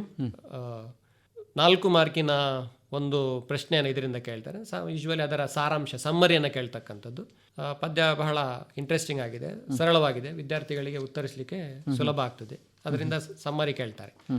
3 ಪದ್ಯಗಳ ಸಮ್ಮರಿಯನ್ನು ಇಲ್ಲಿ ಕೇಳ್ತಾರೆ. ಈಗ ನಾನು ಇಲ್ಲಿಯೇ ಹೇಳಿಬಿಡ್ತೇನೆ. ಈಗ 1ನೇ ಪದ್ಯ ಮತ್ತೆ ಇನ್ನೊಂದು ಸಮ್ಮರಿ ಅದಕ್ಕೆ ಆಯ್ಕೆ ಸಾಂಗ್ ಆಫ್ ಇಂಡಿಯಾ ಅಂತಕ್ಕಂಥದ್ದು ಒಂದು ಪದ್ಯ ಇದೆ, 4ನೇ ಪದ್ಯ. ಅದಕ್ಕೆ ಇಂಟರ್ನಲ್ ಚಾಯ್ಸಿಗೆ ಇರ್ತಕ್ಕಂಥ ಇನ್ನೊಂದು ಪದ್ಯ. ಮತ್ತೆ 3ನೇ ಪದ್ಯ ಬ್ಯಾಲಡ್ ಆಫ್ ದ ಟೆಂಪೆಸ್ಟ್ ಅಂತಕ್ಕಂಥ ಒಂದು ಪದ್ಯ ಇದೆ, ಅದು 6ನೇ ಪದ್ಯ. ಅಲ್ಲಿಗೆ 1ನೇ ಪದ್ಯ ಮತ್ತೆ 4ನೇ ಪದ್ಯ ಹಾಗೂ 6ನೇ ಪದ್ಯ, ಈ 3 ಪದ್ಯಗಳು 36ನೇ ಪ್ರಶ್ನೆ. ಅದು 36ನೇ ಪ್ರಶ್ನೆಯಲ್ಲಿ ಈ 3 ಪ್ರಶ್ನೆಗಳನ್ನು ಒಟ್ಟಿಗೆ ಕೊಟ್ಟಿದ್ದಾರೆ. 3 ಪದ್ಯಗಳ ಸಾರಾಂಶವನ್ನು ಬರೀತಕ್ಕಂಥದ್ದು. ವಿದ್ಯಾರ್ಥಿಗಳು ಯಾವುದಾದ್ರೂ ಒಂದನ್ನು ಆಯ್ಕೆ ಮಾಡಿ ಅವರಲ್ಲಿ ಸಾರಾಂಶವನ್ನು ಬರೆದ್ರೆ ಅವರಿಗೆ 4 ಅಂಕಗಳನ್ನು ಪಡೀಲಿಕ್ಕೆ ಸಾಧ್ಯ ಆಗ್ತದೆ. ಅಂದ್ರೆ ಈ 3ರಲ್ಲಿ ಒಂದರ ಸಮ್ಮರಿಯನ್ನ ಅವರು ಕಲ್ತ್ರೆ 4 ಅಂಕ ಗ್ಯಾರಂಟಿ. ಹೌದು ಹೌದು, ಖಂಡಿತವಾಗ್ಲು. ನಾನು ಅದೇ ಹೇಳ್ತಿರೋದು, ಈಗ 3ರಲ್ಲಿ ಒಂದು ಅವ್ರು 2 ರೆಡಿ ಆದ್ರೆ ಒಳ್ಳೇದು. ಒಂದು ವೇಳೆ ಏನಾದರೂ ಇಂಟರ್ಚೇಂಜ್ ಮಾಡಿಕೊಂಡ್ರೆ, ಯಾಕೆಂತ ಹೇಳಿದ್ರೆ ಈಗ 2ನೇ ಮತ್ತೆ 7ನೇ ಪದ್ಯ ಕಂಠಪಾಠಕ್ಕಿರ್ತಕ್ಕಂಥ ಪದ್ಯಗಳು. ಇಲ್ಲೂ ಕೂಡ ಯಾವುದಾದ್ರೂ 2 ಪದ್ಯಗಳಲ್ಲಿ ಒಂದನ್ನು ಆಯ್ಕೆ ಮಾಡ್ಕೊಂಡು ಅವರು ಕಂಠಪಾಠ ಮಾಡಿದರೆ ಇಲ್ಲೂ ಕೂಡ 4 ಅಂಕಗಳನ್ನು ಪಡೀಲಿಕ್ಕೆ ಅವರಿಗೆ ಸುಲಭ ಇದೆ. ಈಗ ಅಲ್ಲಿ 1ನೇ ಪದ್ಯ ಆಯಿತು, 2ನೇದಾಯಿತು, 3ನೇ ಪದ್ಯ ಐ ಆಮ್ ದ ಲ್ಯಾಂಡ್ ಅಂತ ಒಂದು ಪದ್ಯ ಇದೆ. ಈ ಐ ಆಮ್ ದ ಲ್ಯಾಂಡ್ ಪದ್ಯದಿಂದ 3 ಮಾರ್ಕಿನ ಒಂದು ಪ್ರಶ್ನೆಯನ್ನು ಕೇಳ್ತಾರೆ. ಅದು 26ನೇ ಪ್ರಶ್ನೆ. ನಾನು ಆಗ್ಲೇ ಹೇಳಿದೆ, 36ನೇ ಪ್ರಶ್ನೆಯಲ್ಲಿ 3 ಸಮ್ಮರಿಗಳನ್ನು ಕೇಳ್ತಾರೆ. 2 ಕಲ್ತ್ರೆ ಒಳ್ಳೇದು ಯಾಕೆ ಹೇಳಿದೆ ಅಂತ ಹೇಳಿದ್ರೆ, ಎಲ್ಲಿಯಾದ್ರೂ ಇಂಟರ್ಚೇಂಜ್ ಮಾಡಿದ್ರೆ, ಮಾಡುದಿಲ್ಲ ಹೆಚ್ಚಾಗಿ, ಒಂದು ವೇಳೆ ಮಾಡಿದ್ರೆ ಸ್ಟೂಡೆಂಟ್ಸ್ ಏನಾಗಬಾರ್ದು, ಅಂಕಗಳನ್ನು ಕಳ್ಕೊಳ್ಬಾರ್ದು. 26ನೇ ಪ್ರಶ್ನೆಯಲ್ಲಿ ಅದನ್ನ ತೆಗೆದು ಅಲ್ಲಿ 36ನೇಗೆ ಹಾಕಿ 36ರಲ್ಲಿ ಇರ್ತಕ್ಕಂಥ ಒಂದು ಇಲ್ಲಿ ಹಾಕಿದ್ರೆ, ಎಲ್ಲಿಯಾದ್ರೂ ಇಂಟರ್ಚೇಂಜ್ ಮಾಡಿದ್ರೆ, ಅಂದ್ರೆ ಮಾಡುದಿಲ್ಲ ಹೆಚ್ಚಾಗಿ, ಒಂದು ವೇಳೆ ಮಾಡಿದ್ರೆ they will be on the safer side. ಆಗ ಅವರು ಪಶ್ಚಾತ್ತಾಪ ಪಡುವಂಥದ್ದಿಲ್ಲ, ಯಾಕಂದ್ರೆ ಅವರು ರೆಡಿ ಆಗಿದ್ದಾರಲ್ಲ. ಅದರಿಂದ ಒಂದು ಅಟ್ಲೀಸ್ಟ್ ಒಂದು 2 ಸಮ್ಮರಿಗಳಿಗೆ ರೆಡಿ ಆದರೆ ಒಳ್ಳೇದು ಅಂತಕ್ಕಂಥದ್ದು ನನ್ನ ಭಾವನೆ. ಒಂದು ಸಾಂಗ್ ಆಫ್ ಇಂಡಿಯಾ ಮತ್ತು ಇನ್ನೊಂದು ಗ್ರ್ಯಾಂಡ್ ಮಾ ಕ್ಲೈಮ್ಸ್ ಹಿಸ್ಟ್ರಿ. ಮತ್ತು ಇಲ್ಲಿ 26ನೇ ಪ್ರಶ್ನೆ ಆಗಲೇ ಹೇಳಿದೆ, ಐ ಆಮ್ ದ ಲ್ಯಾಂಡ್, ಅದಕ್ಕೆ ಸಂಬಂಧಪಟ್ಟಂಥ ಪ್ರಶ್ನೆ, ಅದು 3ನೇ ಪದ್ಯ. 4ನೇ ಪದ್ಯ ಸಾಂಗ್ ಆಫ್ ಇಂಡಿಯಾ ಆಗಲೇ ಹೇಳಿದೆ, ಅದು ಅಲ್ಲಿ ಇಂಟರ್ನಲ್ ಚಾಯ್ಸಿಗೆ 36ನೇ ಪ್ರಶ್ನೆಯಲ್ಲಿ ಕೇಳ್ತಕ್ಕಂಥದ್ದು. ಇನ್ನು 5ನೇ ಪದ್ಯ ಜಾಸ್ ಪೋಯಮ್ 2 ಅಂತ ಹೇಳ್ತಕ್ಕಂಥದ್ದು, ಅದು ಅದರಿಂದ 2 ಮಾರ್ಕಿನ ಒಂದು ಪ್ರಶ್ನೆಯನ್ನು ಕೇಳಿದ್ದಾರೆ. ಅದು 2 ಮಾರ್ಕಿನ 7 ಪ್ರಶ್ನೆಗಳು ಪ್ರಾರಂಭದಲ್ಲಿದೆ ಅಂತ ಹೇಳಿ ನಾನು ಹೇಳಿದೆ. 18ರಿಂದ ಅಲ್ಲಿ ಒಂದು ಪದ್ಯದ ಪ್ರಶ್ನೆಯನ್ನು ಕೇಳ್ತಾರೆ. ಉಳಿದದೆಲ್ಲ ಪಾಠಗಳದಿರ್ತದೆ, ಇಲ್ಲಿ ಒಂದು ಮಾತ್ರ ಪದ್ಯದಲ್ಲಿ ಕೇಳಿರ್ತಾರೆ, 2 ಮಾರ್ಕಿನ ಒಂದು ಪ್ರಶ್ನೆ. ಆಮೇಲೆ 6ನೇ ಪದ್ಯ ಬ್ಯಾಲಡ್ ಆಫ್ ದ ಟೆಂಪೆಸ್ಟ್, ಈಗಾಗಲೇ ಹೇಳಿದೆ ನಾನು, ಅದು 36ನೇ ಪ್ರಶ್ನೆಯಲ್ಲಿ ಇಂಟರ್ನಲ್ ಚಾಯ್ಸಿಗೆ ಸಮ್ಮರಿಯಲ್ಲಿ ಕೇಳ್ತಾರೆ. ಇನ್ನು 7ನೇ ಪದ್ಯ ಕಂಠಪಾಠಕ್ಕಿರ್ತಕ್ಕಂಥದ್ದು ಚಾಯ್ಸ್, ದ ಬ್ಲೈಂಡ್ ಬಾಯ್ ಅಂತ ಹೇಳ್ತಕ್ಕಂಥ ಒಂದು ಪದ್ಯ ಇದೆ, ಅದು 7ನೇ ಪದ್ಯ, ಅದು ಕಂಠಪಾಠಕ್ಕಿರ್ತಕ್ಕಂಥ ಪದ್ಯ. 2ನೇದು ಮತ್ತು 7ನೇದು ಇಂಟರ್ನಲ್ ಚಾಯ್ಸಿಗೆ ಇರ್ತಕ್ಕಂಥ 2 ಪದ್ಯಗಳು. ಹಾಗೂ 8ನೇ ಪದ್ಯ off to outer space tomorrow morning ಅಂತ ಹೇಳ್ತಕ್ಕಂಥದ್ದು, ಇದು 30ನೇ ಪ್ರಶ್ನೆ. ಇಲ್ಲಿ ಇದರಿಂದ ಈ ಸರ್ತಿ ಎಕ್ಸ್ಟ್ರಾಕ್ಟ್ ಕೇಳಿದ್ದಾರೆ, ಸಂದರ್ಭ ಸಹಿತ, ಅಂದರೆ ಸಂದರ್ಭಕ್ಕೆ ಸಂಬಂಧಪಟ್ಟ ಹಾಗೆ, ಅಂದರೆ ಯಾರು, who set this, was it set, ಈ ರೀತಿಯ ಎಕ್ಸ್ಟ್ರಾಕ್ಟಿಗೆ ಆ ಪದ್ಯವನ್ನು ಈ ಸರ್ತಿ ಬಳಸ್ಕೊಂಡಿದ್ದಾರೆ. ಅದರಿಂದ ಇದುವರೆಗೆ 2 ಮಾರ್ಕಿನ ಪ್ರಶ್ನೆನ ಕೇಳ್ತಿದ್ರು, ಆದರೆ ಈ ಸರ್ತಿ ಸರಬರಾಜಾಗಿರ್ತಕ್ಕಂಥ ಮಾದರಿ ಪ್ರಶ್ನೆ ಪತ್ರಿಕೆ ಹಾಗೂ ಮೊನ್ನೆ ನಡೆದಿರ್ತಕ್ಕಂಥ ರಾಜ್ಯ ಮಟ್ಟದ ಪೂರ್ವ ಸಿದ್ಧತಾ ಪರೀಕ್ಷೆಯಲ್ಲಿ ಅದನ್ನು ಎಕ್ಸ್ಟ್ರಾಕ್ಟಿಗೆ ಕೇಳಿದ್ದಾರೆ. ಅದರಿಂದ ನಾಡ್ದು ಕೂಡ ಅದರಿಂದ ಎಕ್ಸ್ಟ್ರಾಕ್ಟನ್ನೇ ನಿರೀಕ್ಷಿಸಬಹುದು ಅಂತಕ್ಕಂಥದ್ದು ನನ್ನ ಅಭಿಪ್ರಾಯ. ಸೊ ಹಾಗಾಗಿ ಕಂಠಪಾಠಕ್ಕೆ 2 ಮತ್ತೆ 7ನೇ ಪದ್ಯಗಳಲ್ಲಿ ಒಂದನ್ನ ಕೇಳ್ತಾರೆ, ಒಂದಕ್ಕೆ ರೆಡಿ ಆದರೆ ಸಾಕಾಗುತ್ತೆ. ಆಮೇಲೆ ಸಮ್ಮರಿಗೆ 1, 4, 6. ಹೌದು. ಸೊ ಇಷ್ಟನ್ನು ಅವ್ರು ತಯಾರು ಮಾಡಿದ್ರೆ ಅವರಿಗೆ ಆರಾಮದಲ್ಲಿ ಅಂಕಗಳು ಸಿಗುತ್ತೆ, 8 ಅಂಕಗಳು ಸಿಗ್ತದೆ. ಮತ್ತೆ ಇನ್ನೊಂದು 2 ಅಂಕಗಳು ಅಲ್ಲಿ 2 ಮಾರ್ಕಿನ ಒಂದು ಪ್ರಶ್ನೆ ಇದೆ, ಅಲ್ಲಿ 2 ಅಂಕಗಳು 10 ಆಗ್ತದೆ. 26ನೇ ಪ್ರಶ್ನೆ ಇನ್ನೊಂದಿದೆ, ಐ ಆಮ್ ದ ಲ್ಯಾಂಡ್, ಅದಕ್ಕೆ ಸಂಬಂಧಪಟ್ಟಂಥದ್ದು, ಅಲ್ಲಿ 3 ಅಂಕಗಳು, ಹಾಗೆ ಒಂದು ಸಾಧಾರಣ 15 ಅಂಕಗಳಲ್ಲಿ ಸಿಗ್ತದೆ. ಸರ್, ಈಗ ಸಪ್ಲಿಮೆಂಟರಿ ರೀಡಿಂಗ್ ಬಗ್ಗೆ ಸಪ್ಲಿಮೆಂಟರಿ ರೀಡಿಂಗ್ ನಲ್ಲಿ 4 ಪಾಠಗಳಿದೆ. 4 ಪಾಠಗಳಲ್ಲಿ 4 ಪಾಠಗಳಿಂದ ಪ್ರಶ್ನೆಗಳಿರ್ತದೆ. ಅಲ್ಲಿ ಇಂಟರ್ನಲ್ ಚಾಯ್ಸ್ ಇರ್ತದೆ. ಅಲ್ಲಿ ಇಂಟರ್ನಲ್ ಚಾಯ್ಸ್ 1, 2, 3, 4 ಇರ್ಬೋದು, ಅಥವಾ 1, 3, 2, 4 ಇರ್ಬೋದು. ಅದರಿಂದ ವಿದ್ಯಾರ್ಥಿಗಳು ಯಾರಿಗೆ ಸ್ವಲ್ಪ ಕಲೀಲಿಕ್ಕೆ ಕಷ್ಟ ಆಗ್ತದೆ ಅವರು 2 ಮತ್ತು 3ನೇ ಪಾಠಕ್ಕೆ ರೆಡಿ ಆದರೆ ಸಾಕಾಗ್ತದೆ. ಈಗ ನೋಡಿ, ಇಂಟರ್ನಲ್ ಚಾಯ್ಸ್ 1, 2, 3, 4 ಆದರೆ ನಾವು ಕಲ್ತಿರ್ತಕ್ಕಂಥದ್ದು 2, 3. ಇಲ್ಲಿ ಮೊದಲನೇ ಸೆಕ್ಷನಲ್ಲಿ 2ನೇ ಪಾಠ ಇದೆ, 2ನೇ ಸೆಕ್ಷನಲ್ಲಿ ಅಂದರೆ 23ನೇ ಪ್ರಶ್ನೆ ಅಲ್ಲಿ 2ನೇ ಪಾಠ ಇದೆ, 24ನೇ ಪ್ರಶ್ನೆಯಲ್ಲಿ 3ನೇ ಪಾಠ ಇದೆ, ಸೇಫ್. ಒಂದು ವೇಳೆ 1, 3, 2, 4 ಆದರೂ ಕೂಡ ಮೊದಲನೇ ಸೆಕ್ಷನ್ನಲ್ಲಿ 3ನೇ ಪಾಠ ಇದೆ, 2ನೇ ಸೆಕ್ಷನ್ನಲ್ಲಿ 2ನೇ ಪಾಠ ಇದೆ. ಅದರಿಂದ ವಿದ್ಯಾರ್ಥಿಗಳು ಅದು ಸ್ವಲ್ಪ ಸುಲಭದ 2 ಪಾಠಗಳು, 2 ಮತ್ತು 3, ಆ 2 ಪಾಠಗಳಿಗೆ ಸಿದ್ಧತೆಯನ್ನು ಮಾಡಿಕೊಂಡ್ರೆ ಇಲ್ಲಿ 4 ಅಂಕಗಳನ್ನು ಪಡೀಲಿಕ್ಕೆ ಸುಲಭ ಆಗ್ತದೆ. ಇಲ್ಲಿ ಅವರು ಉತ್ತರ ಬರೀಬೇಕಾದ್ರೆ ಏನಾದರೂ ಗಮನಿಸಬೇಕಾಗುತ್ತೆ ಹೇಗೆ? ಈ ಸಪ್ಲಿಮೆಂಟರಿ ಇಲ್ಲೂ ಕೂಡ ಹಾಗೆ 2 ಮಾರ್ಕಿನ ಪ್ರಶ್ನೆಗಳಂತ ಹೇಳುವಾಗ 2-3 ವಾಕ್ಯಗಳಲ್ಲಿ ಉತ್ತರಿಸಲಿಕ್ಕೆ ಅವರು ಪ್ರಯತ್ನ ಪಡಬೇಕು. ಸರ್, ಹಾಗೆ ಈಗ ಮುಖ್ಯವಾಗಿ ಏನಾಗುತ್ತೆ ಅಂತ ಹೇಳಿದ್ರೆ, ಇಂಗ್ಲಿಷ್ ಅಂತ ಹೇಳಿದಾಗ ನಾವು ಗ್ರಾಮರ್ ಬಗ್ಗೆ ಮಾತಾಡ್ತೇವೆ. ಗ್ರಾಮರ್ ಅನ್ನುವಂಥದ್ದು ಬಹಳ ಮುಖ್ಯ ಆಗುತ್ತೆ.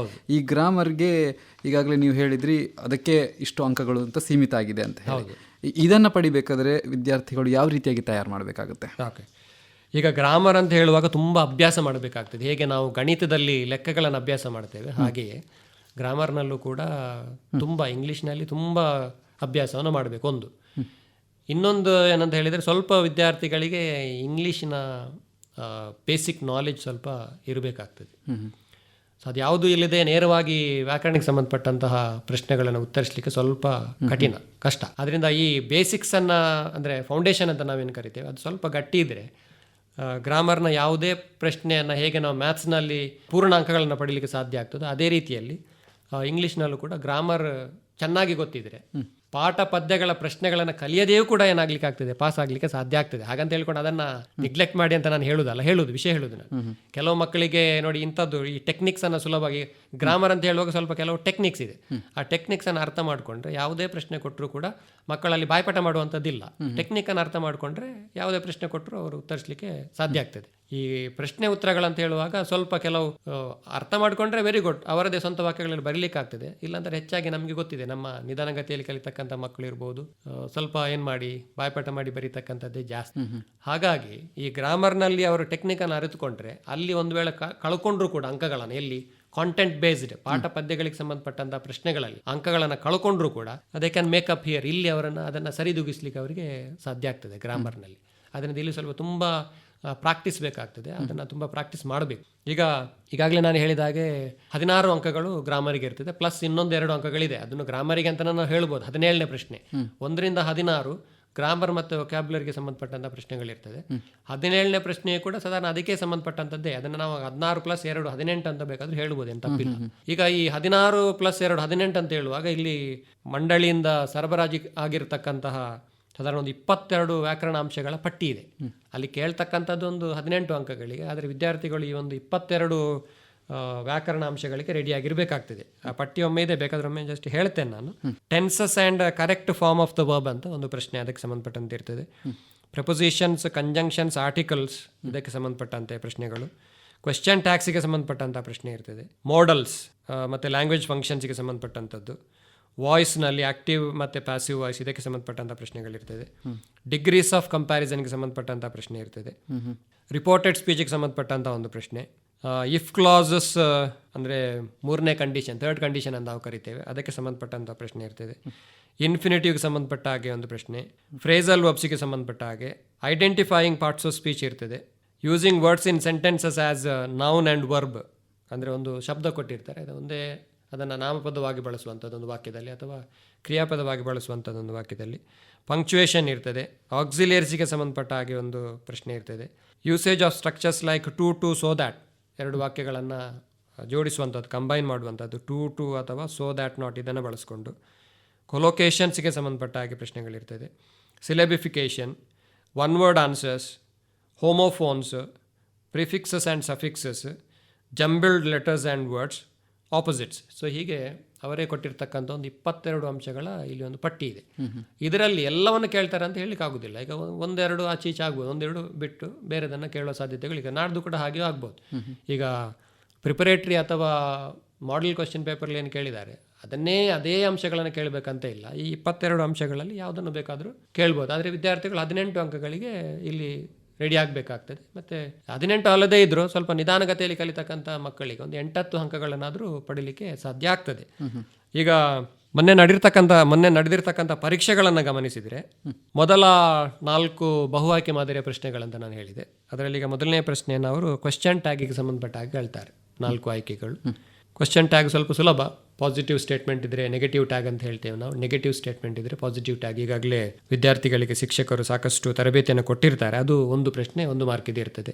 2ನೇ ಪ್ರಶ್ನೆ ಲ್ಯಾಂಗ್ವೇಜ್ ಫಂಕ್ಷನ್ಗೆ ಸಂಬಂಧಪಟ್ಟ ಹಾಗೆ ಒಂದು ಡಯಲಾಗ್ ಅನ್ನು ಕೊಟ್ಟಿರ್ತಾರೆ. ಆ ಡಯಲಾಗ್ನಲ್ಲಿ ಒಂದು ವಾಕ್ಯವನ್ನು ಅಂಡರ್ಲೈನ್ ಮಾಡಿರ್ತಾರೆ. ಅದನ್ನು ಓದಿ ಅದರ ಮೂಡನ್ನು ಅರ್ಥೈಸಿಕೊಂಡು ವಿದ್ಯಾರ್ಥಿಗಳು ಅದು ಏನು ಅನ್ನೋದನ್ನು ಗುರುತಿಸಬೇಕು. ಯಾವ ಲ್ಯಾಂಗ್ವೇಜ್ ಫಂಕ್ಷನ್, ಅದು ರಿಕ್ವೆಸ್ಟ್ ಮಾಡ್ತಿರ್ತಕ್ಕಂಥದ್ದು ಅಥವಾ ಆಫರಿಂಗ್ ಹೆಲ್ಪ್, ಸೀಕಿಂಗ್ ಇನ್ಫಾರ್ಮೇಷನ್, ಅದು ಆರ್ಡರ್, ಈ ರೀತಿಯಾಗಿ ಅದು ಏನು ಲ್ಯಾಂಗ್ವೇಜ್ ಫಂಕ್ಷನ್ ಅನ್ನೋದನ್ನು ಅವರು ಗುರುತಿಸಬೇಕು. 2ನೇದು. 3ನೇದು ಅದನ್ನು ನಾನು ಆಗಲೇ ಹೇಳಿದೆ, ಇಫ್ ಕ್ಲಾಸ್ ಅಂತ ಹೇಳ್ತಕ್ಕಂಥದ್ದು. ಇದರಲ್ಲಿ would have, wood not have, ಈ 2 ಆಪ್ಷನ್ಸ್ ಇರ್ತಕ್ಕಂಥ ಒಂದು ಪ್ರಶ್ನೆ ಇರ್ತದೆ. ವಿದ್ಯಾರ್ಥಿಗಳ ಒಂದು ವಾಕ್ಯವನ್ನು ಅಲ್ಲಿ ಕೊಟ್ಟಿರ್ತಾರೆ. ನೋಡಿ, for example, if you had come yesterday you dash met my friend.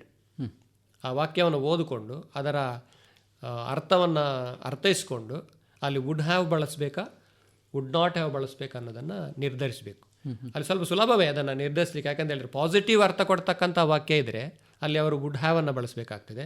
ಸ್ವಲ್ಪ ನೆಗೆಟಿವ್ ಅರ್ಥ ಕೊಡ್ತಕ್ಕಂಥ ವಾಕ್ಯ ಇದ್ದರೆ ಅದಕ್ಕೆ ಅವರು ವುಡ್ ನಾಟ್ ಹ್ಯಾವ್ ಅನ್ನು ಬಳಸ್ಕೊಳ್ಬೇಕಾಗ್ತದೆ. ಫಾರ್ ಎಕ್ಸಾಂಪಲ್, ಈಗ ಇಲ್ಲಿ ನೋಡಿ ಏನು ಕೇಳಿದ್ದಾರೆ, if you had come yesterday you dash met my friend. ಅಂದರೆ ಇಲ್ಲಿ ಪಾಸಿಟಿವ್ ಅರ್ಥವನ್ನು ಕೊಡ್ತಕ್ಕಂತಹ ವಾಕ್ಯ ಇದು, ಅದರಿಂದ ಇಲ್ಲಿ ಅವರು ವುಡ್ ಹ್ಯಾವ್ ಅನ್ನು ಬಳಸಬೇಕಾಗ್ತದೆ. ನೆಗೆಟಿವ್ ಅರ್ಥ ಕೊಡ್ತಕ್ಕಂಥ ವಾಕ್ಯಗಳು ಬಂದಾಗ ವುಡ್ ನಾಟ್ ಹ್ಯಾವ್ ಅವರನ್ನು, ಈಗ ಫಾರ್ ಎಕ್ಸಾಂಪಲ್ ಮಿಸ್ ಆಗ್ತಕ್ಕಂಥದ್ದು, ಫೇಲ್ ಆಗ್ತಕ್ಕಂಥದ್ದು, ಈ ರೀತಿಯ ಶಬ್ದಗಳು ಬಂದಾಗ ಅವರು ವುಡ್ ನಾಟ್ ಹ್ಯಾವ್ ಬಳಸಿದರೆ ಅಲ್ಲಿ ಸರಿ ಉತ್ತರ ಆಗ್ತದೆ, 1 ಅಂಕವನ್ನು ಪಡೀಲಿಕ್ಕೆ ಸಾಧ್ಯ ಆಗ್ತದೆ. ಇನ್ನು 3ನೇ ಪ್ರಶ್ನೆ, 3 ಆಯಿತು. ಈಗ 4ನೇ ಪ್ರಶ್ನೆ ಪ್ಯಾಸಿವ್ ವಾಯ್ಸ್ ಇಲ್ಲಿ ಕೇಳಿದ್ದಾರೆ, ಮಲ್ಟಿಪಲ್ ಚಾಯ್ಸ್. ಒಂದು ವಾಕ್ಯವನ್ನು ಕೊಟ್ಟು ಇಲ್ಲೂ ಕೂಡ ಒಂದು ಡಯಲಾಗ್ ಕೊಟ್ಟಿದ್ದಾರೆ. ಡಯಲಾಗಲ್ಲಿ ಬೇರೆ ಬೇರೆ ವಾಕ್ಯಗಳು ಬರ್ತದೆ, ಅದನ್ನು ಅಂಡರ್ಲೈನ್ ಮಾಡಿ ಇದನ್ನು ಪ್ಯಾಸಿವ್ ವಾಯ್ಸ್ ಮಾಡಿದರೆ ಹೇಗಿರ್ತದೆ, ಅದರ ಸರಿಯಾದ ಉತ್ತರ ಏನಂತಕ್ಕಂಥ 4 ಆಯ್ಕೆಗಳು, ಅದರಲ್ಲಿ ಸರಿಯಾದ ಆಯ್ಕೆಯನ್ನು ಅವರು ಮಾಡಿಕೊಂಡು ಉತ್ತರವನ್ನು ಬರೀಬೇಕಾಗ್ತದೆ. ಇಲ್ಲಿ ಇದು ಸ್ವಲ್ಪ ಹೈಯರ್ ಆರ್ಡರ್ ಕ್ವೆಶ್ಚನ್ ಅಂತ ಹೇಳ್ಬೋದು. ಪ್ಯಾಸಿವ್ ವಾಯ್ಸನ್ನು ಹೇಗೆ ಮಾಡೋದು ಅನ್ನತಕ್ಕಂಥದ್ದು ವಿದ್ಯಾರ್ಥಿಗಳಿಗೆ ಸ್ವಲ್ಪ ಗೊತ್ತಿರಬೇಕಾಗ್ತದೆ. ಅದನ್ನು ಅಭ್ಯಾಸ ಮಾಡಿದರೆ ಇಲ್ಲೂ ಕೂಡ 1 ಅಂಕವನ್ನು ಪಡಿಬಹುದು. ಮತ್ತು ಇನ್ನೊಂದು ಹೆಚ್ಚಾಗಿ ಕೇಳ್ತಕ್ಕಂಥದ್ದು ಇನ್ಫಿನಿಟಿವ್ಗೆ ಸಂಬಂಧಪಟ್ಟ ಹಾಗೆ ಪ್ರಶ್ನೆಯನ್ನು ಕೇಳ್ತಾರೆ. 2+ ಆಕ್ಷನ್ ವರ್ಬ್, 2+ ಆಕ್ಷನ್ ವರ್ಬ್ ಅನ್ನು ಗುರುತಿಸಿ ವಿದ್ಯಾರ್ಥಿಗಳಲ್ಲಿ ಉತ್ತರಿಸ್ತಕ್ಕಂಥದ್ದು, ಅದು ಸುಲಭದ ಪ್ರಶ್ನೆ. ಈ ಸರ್ತಿ ಇದರಲ್ಲಿ ನಮ್ಮ ಮಾಡೆಲ್ ಕ್ವೆಶ್ಚನ್ ಪೇಪರ್ ಅದನ್ನು ಕೇಳಲಿಲ್ಲ. ಮುಂದೆ ನೆಕ್ಸ್ಟ್ ಬರ್ತಕ್ಕಂಥ ಪರೀಕ್ಷೆಯಲ್ಲಿ ಅದನ್ನು ಖಂಡಿತವಾಗ್ಲೂ ಕೇಳಬಹುದು. ಅದು ಕೂಡ ಸುಲಭದ ಪ್ರಶ್ನೆ. ಹಾಗಾಗಿ ನಾನು ಆಗಲೇ ಹೇಳಿದೆ, ಈ 22 ವಿಷಯಗಳಲ್ಲಿ ನಾವೆಲ್ಲದಕ್ಕೂ ರೆಡಿ ಆಗಿರಬೇಕಾಗ್ತದೆ. ಯಾವುದನ್ನು ಎಲ್ಲೂ ಬೇಕಾದರೂ ಕೇಳ್ಬೋದು. ಮಲ್ಟಿಪಲ್ ಚಾಯ್ಸಿಗೆ ಕೇಳಿದ್ದನ್ನು ಈ ಕಡೆ ಕೆಳಗಡೆ ಶಾರ್ಟ್ ಸಣ್ಣ ವಾಕ್ಯಗಳಲ್ಲಿ ಅಥವಾ VSC ಅಂತ ಹೇಳಿದಾನೆ ಅಂಥದ್ರಲ್ಲಿ ಅಥವಾ ಒಂದು ವಾಕ್ಯದಲ್ಲಿ ಉತ್ತರಿಸ್ತಕ್ಕಂಥ ಆ ಪ್ರಶ್ನೆಗಳಿಗೂ ಕೇಳ್ಬೋದು. ಅಥವಾ ಇಲ್ಲಿ ಕೇಳಿರ್ತಕ್ಕಂಥದ್ದು ನಾನು ಈಗ ನೋಡಿ ಪ್ಯಾಸಿವ್ ವಾಯ್ಸ್ ಅನ್ನು ಯೂಶುವಲಿ ಕೇಳ್ತಕ್ಕಂಥದ್ದು ಡೂ ಆಸ್ ಡಿರೆಕ್ಟೆಡ್ ಅಂತ ಕೇಳ್ತಾರೆ. ನೆಕ್ಸ್ಟ್ ಸೂಚನೆ ಪ್ರಕಾರ ಉತ್ತರಿಸಿ ಅಲ್ಲಿ ಕೇಳುವಂಥ ಪ್ರಶ್ನೆ. ಆದರೆ ಇಲ್ಲಿ ಅವರು ಅದನ್ನು MCQಗೆ ಕೇಳಿದ್ದಾರೆ. ಹಾಗೆ ಇಂಟರ್ಚೇಂಜ್ ಮಾಡಿ ಹೇಗೆ ಸಹ ಕೇಳುವ ಸಾಧ್ಯತೆಗಳಿದೆ. ಅಂದರೆ ಮಕ್ಕಳು ಈ 22 ಅಂಶಗಳಿಗೆ ರೆಡಿಯಾಗಿರಬೇಕಾಗ್ತದೆ. ಅದಾದ ಮೇಲೆ ಸೂಚನೆಯ ಪ್ರಕಾರ ಉತ್ತರಿಸಿ ಅಂತಕ್ಕಂಥದ್ದು 5ನೇ ಪ್ರಶ್ನೆಯಿಂದ ಪ್ರಾರಂಭ ಆಗ್ತದೆ. ಅದರಲ್ಲಿ ನೋಡಿ ಒಂದು ಸಿಲೆಬಲ್ಗೆ ಸಂಬಂಧಪಟ್ಟ ಹಾಗೆ ಪ್ರಶ್ನೆ ಇದೆ. Which one of the following words has 2 syllables ಅಥವಾ 1 syllable ಇದೆ. ಅದು ಚಿನ್ ಕೌಂಟ್ ಮೆಥಡ್ ಅಂತ ಶಿಕ್ಷಕರು ಕಲಿಸಿರ್ತಾರೆ. ನಾವಿಲ್ಲಿ ನಮ್ಮ ಚಿನ್ನ ಅಡಿಯಲ್ಲಿ ಕೈಯನ್ನು ಇಟ್ಕೊಂಡು ಶಬ್ದವನ್ನು ಉಚ್ಚರಿಸ್ತಕ್ಕಂಥದ್ದು. ಈಗ ಚಿನ್ನ ಎಷ್ಟು ಸರ್ತಿ ಮೂವ್ ಆಗ್ತದೆ ಅಷ್ಟು ಸಿಲೆಬಲ್ಸ್ ಇದೆ ಅಂತಕ್ಕಂಥದ್ದು. ಅದು ಸುಲಭದ ವಿಧಾನ. ಈಗ ಫಾರ್ ಎಕ್ಸಾಂಪಲ್ ನೋಡಿ, ಇಲ್ಲಿ ಒಂದು 4 ಶಬ್ದಗಳು ಕೊಟ್ಟಿದ್ದಾರೆ. ಚೇಯರ್ ಹೇಳುವಾಗ ನೋಡಿ, ಚೇಯರ್ ಹೇಳುವಾಗ ನಮ್ಮ ಚಿನ್ನ ಎಷ್ಟು ಸರ್ತಿ, ಒಂದೇ ಸರ್ತಿ ಮೂವ್ ಆಗ್ತದೆ. ನೆಕ್ಸ್ಟ್ ಫ್ರೆಶ್ ಹೇಳುವಾಗ 1 ಸರ್ತಿ ಮೂವ್ ಆಗ್ತದೆ. ಅಗೇನ್ ಹೇಳುವಾಗ ನೋಡಿ, ಅಗೇನ್ ಹೇಳುವಾಗ 2 ಸರ್ತಿ ಮೂವ್ ಆಗ್ತದೆ. ಕನ್ಸ್ಟ್ರಕ್ಷನ್ ಹೇಳುವಾಗ ನೋಡಿ, ಕನ್ಸ್ಟ್ರಕ್ಷನ್ ಹೇಳುವಾಗ 3 ಸರ್ತಿ ಮೂವ್ ಆಗ್ತದೆ. ಹೇಗೆ 3 ಸಿಲೆಬಲ್ಸ್ ಇದೆ. ಇಲ್ಲಿ ಕೇಳಿರ್ತಕ್ಕಂಥ ಪ್ರಶ್ನೆ which one of the following has 2 syllables. ಇದರಲ್ಲಿ ನೋಡುವಾಗ ನಮಗೆ 2 ಸರ್ತಿ ಮೂವ್ ಆದ್ದು, ನಾವು ಅಗೇನ್ ಹೇಳುವಾಗ 2 ಸರ್ತಿ ಮೂವ್ ಆಯಿತು. ಅದರಿಂದ ಉತ್ತರ ಅಗೇನ್ ಅಂತಕ್ಕಂಥದ್ದು ಅಲ್ಲಿ ಉತ್ತರವಾಗಿರ್ತದೆ. ತದನಂತರದೊಂದು ಪ್ರಶ್ನೆ ಕೊಲೊಕೇಟಿವ್ ವರ್ಡ್ಸ್ ಅಂತ ಹೇಳಿದರೆ ಕಾಲಮ್ A ಕಾಲಮ್ B ಇರ್ತದೆ. ಒಂದು ಸೈಡ್ನಲ್ಲಿ ಶಬ್ದವನ್ನು ಕೊಡ್ತಾರೆ, ಅದರ ಜೊತೆಗೆ ಸರಿ ಹೊಂದುವಂಥ ಇನ್ನೊಂದು ಶಬ್ದವನ್ನು ಅವ್ರು ಆಯ್ಕೆ ಮಾಡಿ ಬರೀತಕ್ಕಂಥದ್ದು. ಫಾರ್ ಎಕ್ಸಾಂಪಲ್ ಇಲ್ಲಿ ಕೊಟ್ಟಿರ್ತಕ್ಕಂಥದ್ದು ಟೇಬಲ್ ಅಂತ ಒಂದು ಸೈಡಲ್ಲಿ ಇದೆ, ಇನ್ನೊಂದು ಸೈಡ್ನಲ್ಲಿ ಲ್ಯಾಂಪ್ ಅಂತ ಇದೆ, ಬುಕ್ ಅಂತ ಇದೆ, ಪಾಟ್ ಅಂತ ಇದೆ. ಈಗ ಟೇಬಲ್ನ ಜೊತೆ ಹೋಗ್ತಕ್ಕಂಥ ಶಬ್ದ ಇಲ್ಲಿ ಯಾವುದು ಅಂತಕ್ಕಂಥದ್ದು. ಟೇಬಲ್ ಅಂತ ಹೇಳುವಾಗ ಟೇಬಲ್, ಲ್ಯಾಂಪ್ ಅಂತಕ್ಕಂಥದ್ದು ಅದಕ್ಕೆ ಮ್ಯಾಚ್ ಆಗ್ತದೆ. ಪೋಸ್ಟ್ ಮ್ಯಾನ್, ಪೋಸ್ಟ್ ಆಫೀಸ್, ಈ ರೀತಿಯಾಗಿ. ಕರ್ಲಿ ಹೇಳುವಾಗ ಕರ್ಲಿ ಹೇರ್. ಹೀಗೆ ಇದು ಕೂಡ ಒಂದು ರೀತಿಯಲ್ಲಿ ನೋಡಿದರೆ ಬಹುಆಯ್ಕೆ ಮಾದರಿಯ ಪ್ರಶ್ನೆಯೇ, ಸುಲಭದ ಪ್ರಶ್ನೆ. ಆದರೆ ಇದನ್ನು ಡೂ ಆಸ್ ಡಿರೆಕ್ಟೆಡ್ ಆ ಸೆಕ್ಷನಲ್ಲಿ ಕೊಟ್ಟಿದ್ದಾರೆ. ಮತ್ತೊಂದು ಪ್ರಶ್ನೆ, ಈ ಪಾರ್ಟ್ಸ್ ಆಫ್ ಸ್ಪೀಚಿಗೆ ಸಂಬಂಧಪಟ್ಟ ಹಾಗೆ ಒಂದು 4 ಪ್ರಶ್ನೆಗಳಿರ್ತದೆ. ಮಕ್ಕಳು ಸ್ವಲ್ಪ ಪಾರ್ಟ್ಸ್ ಆಫ್ ಸ್ಪೀಚ್ನಲ್ಲಿ ಟ್ರೈನಿಂಗ್ ತಗೊಂಡ್ರೆ ಸರಿಯಾಗಿ ಒಂದು ಡ್ರಿಲ್ಲಿಂಗ್ ವರ್ಕ್ ಆದರೆ ಅಲ್ಲಿ 4 ಅಂಕಗಳನ್ನು ಪಡೀಲಿಕ್ಕೆ ಸಾಧ್ಯ ಇದೆ. ಒಂದು ಪ್ರಶ್ನೆ ಪ್ರಿಪೊಸಿಷನ್ ಮೇಲೆ ಇರ್ತದೆ, ಅದು ಸ್ವತಂತ್ರವಾದಂಥ ಒಂದು ನೇರ ಪ್ರಶ್ನೆ. ಇನ್ನೊಂದು ಪ್ರಶ್ನೆ ಲಿಂಕರ್ ಅಂತ ಕೇಳ್ತಾರೆ, ಕಂಜಂಕ್ಷನಿಗೆ ಸಂಬಂಧಪಟ್ಟಾಗ ಒಂದು ನೇರವಾದಂತಹ ಪ್ರಶ್ನೆ. ಇನ್ನೊಂದು ಪ್ರಶ್ನೆ ಕ್ರಿಯಾಪದದ ಸರಿಯಾದ ರೂಪವನ್ನು ಬಳಸಿ fill in the blank using the correct tense form of the verb given in brackets ಅಂತ ಅದೊಂದು ಕೇಳ್ತಾರೆ. ಮತ್ತು ಇನ್ನೂ ಒಂದು ಪ್ರಶ್ನೆ, ಒಂದು ವಾಕ್ಯವನ್ನು ಕೊಟ್ಟು ಒಂದು ಶಬ್ದವನ್ನು ಅಂಡರ್ಲೈನ್ ಮಾಡಿ ಇದರ ಪಾರ್ಟ್ಸ್ ಆಫ್ ಸ್ಪೀಚ್ ಏನು ಅಂತ ಗುರುತಿಸಿ ಅಂತ ಕೇಳ್ತಾರೆ. ಅಲ್ಲಿಗೆ 4 ಅಂಕಗಳು ಪಾರ್ಟ್ಸ್ ಆಫ್ ಸ್ಪೀಚಿಗೆ ಸಂಬಂಧಪಟ್ಟ ಹಾಗೆ ಕೇಳ್ತಾರೆ. ಅದರಲ್ಲಿ ಸ್ವಲ್ಪ ಡ್ರಿಲ್ಲಿಂಗ್ ವರ್ಕ್ ಮಾಡಿದರೆ, ಸ್ವಲ್ಪ ಪ್ರಾಕ್ಟೀಸ್ ಅಭ್ಯಾಸ ಮಾಡಿದರೆ, ಖಂಡಿತವಾಗ್ಲೂ ಟೀಚರ್ಸ್ ಸಹಾಯ ಮಾಡಿರ್ತಾರೆ. ಮಕ್ಕಳು ಸ್ವಲ್ಪ ಅದನ್ನು ಗಮನಿಸಿದರೆ, ಈ ಆ್ಯಕ್ಚುಲಿ ಪಾರ್ಟ್ಸ್ ಆಫ್ ಸ್ಪೀಚ್ ಇರೋದು 8, ಅದರಲ್ಲಿ 4ಕ್ಕೆ ಸಂಬಂಧಪಟ್ಟ ಹಾಗೆ ಪ್ರಶ್ನೆಗಳನ್ನು ಕೇಳ್ತಾರೆ. ಸ್ವಲ್ಪ ಅದನ್ನು ಗಮನ ಕೊಟ್ಟು ಮಕ್ಕಳು ಕಲಿಬೇಕು. ಈಗ ನಾನಾಗಲೇ ಹೇಳಿದೆ, ಪ್ರಿಪೊಸಿಷನ್ಗೆ ಸಂಬಂಧಪಟ್ಟಾಗ ಒಂದು ಬೇರೆ ಪ್ರಶ್ನೆ, ಕಂಜಂಕ್ಷನ್ಗೆ ಸಂಬಂಧಪಟ್ಟಾಗೆ ಬೇರೆ ಪ್ರಶ್ನೆ, tense form of the verb ಕ್ರಿಯಾಪದಕ್ಕೆ ಸಂಬಂಧಪಟ್ಟಾಗೆ ಬೇರೆ ಪ್ರಶ್ನೆ ಇರ್ತದೆ. ಈಗ ಈ ಪಾರ್ಟ್ಸ್ ಆಫ್ ಸ್ಪೀಚ್ ಗುರುತಿಸ್ತಕ್ಕಂಥದ್ದು ಉಳಿದಂತೆ 4 ಉಳಿತೀಗ. ಯಾವುದೆಲ್ಲ?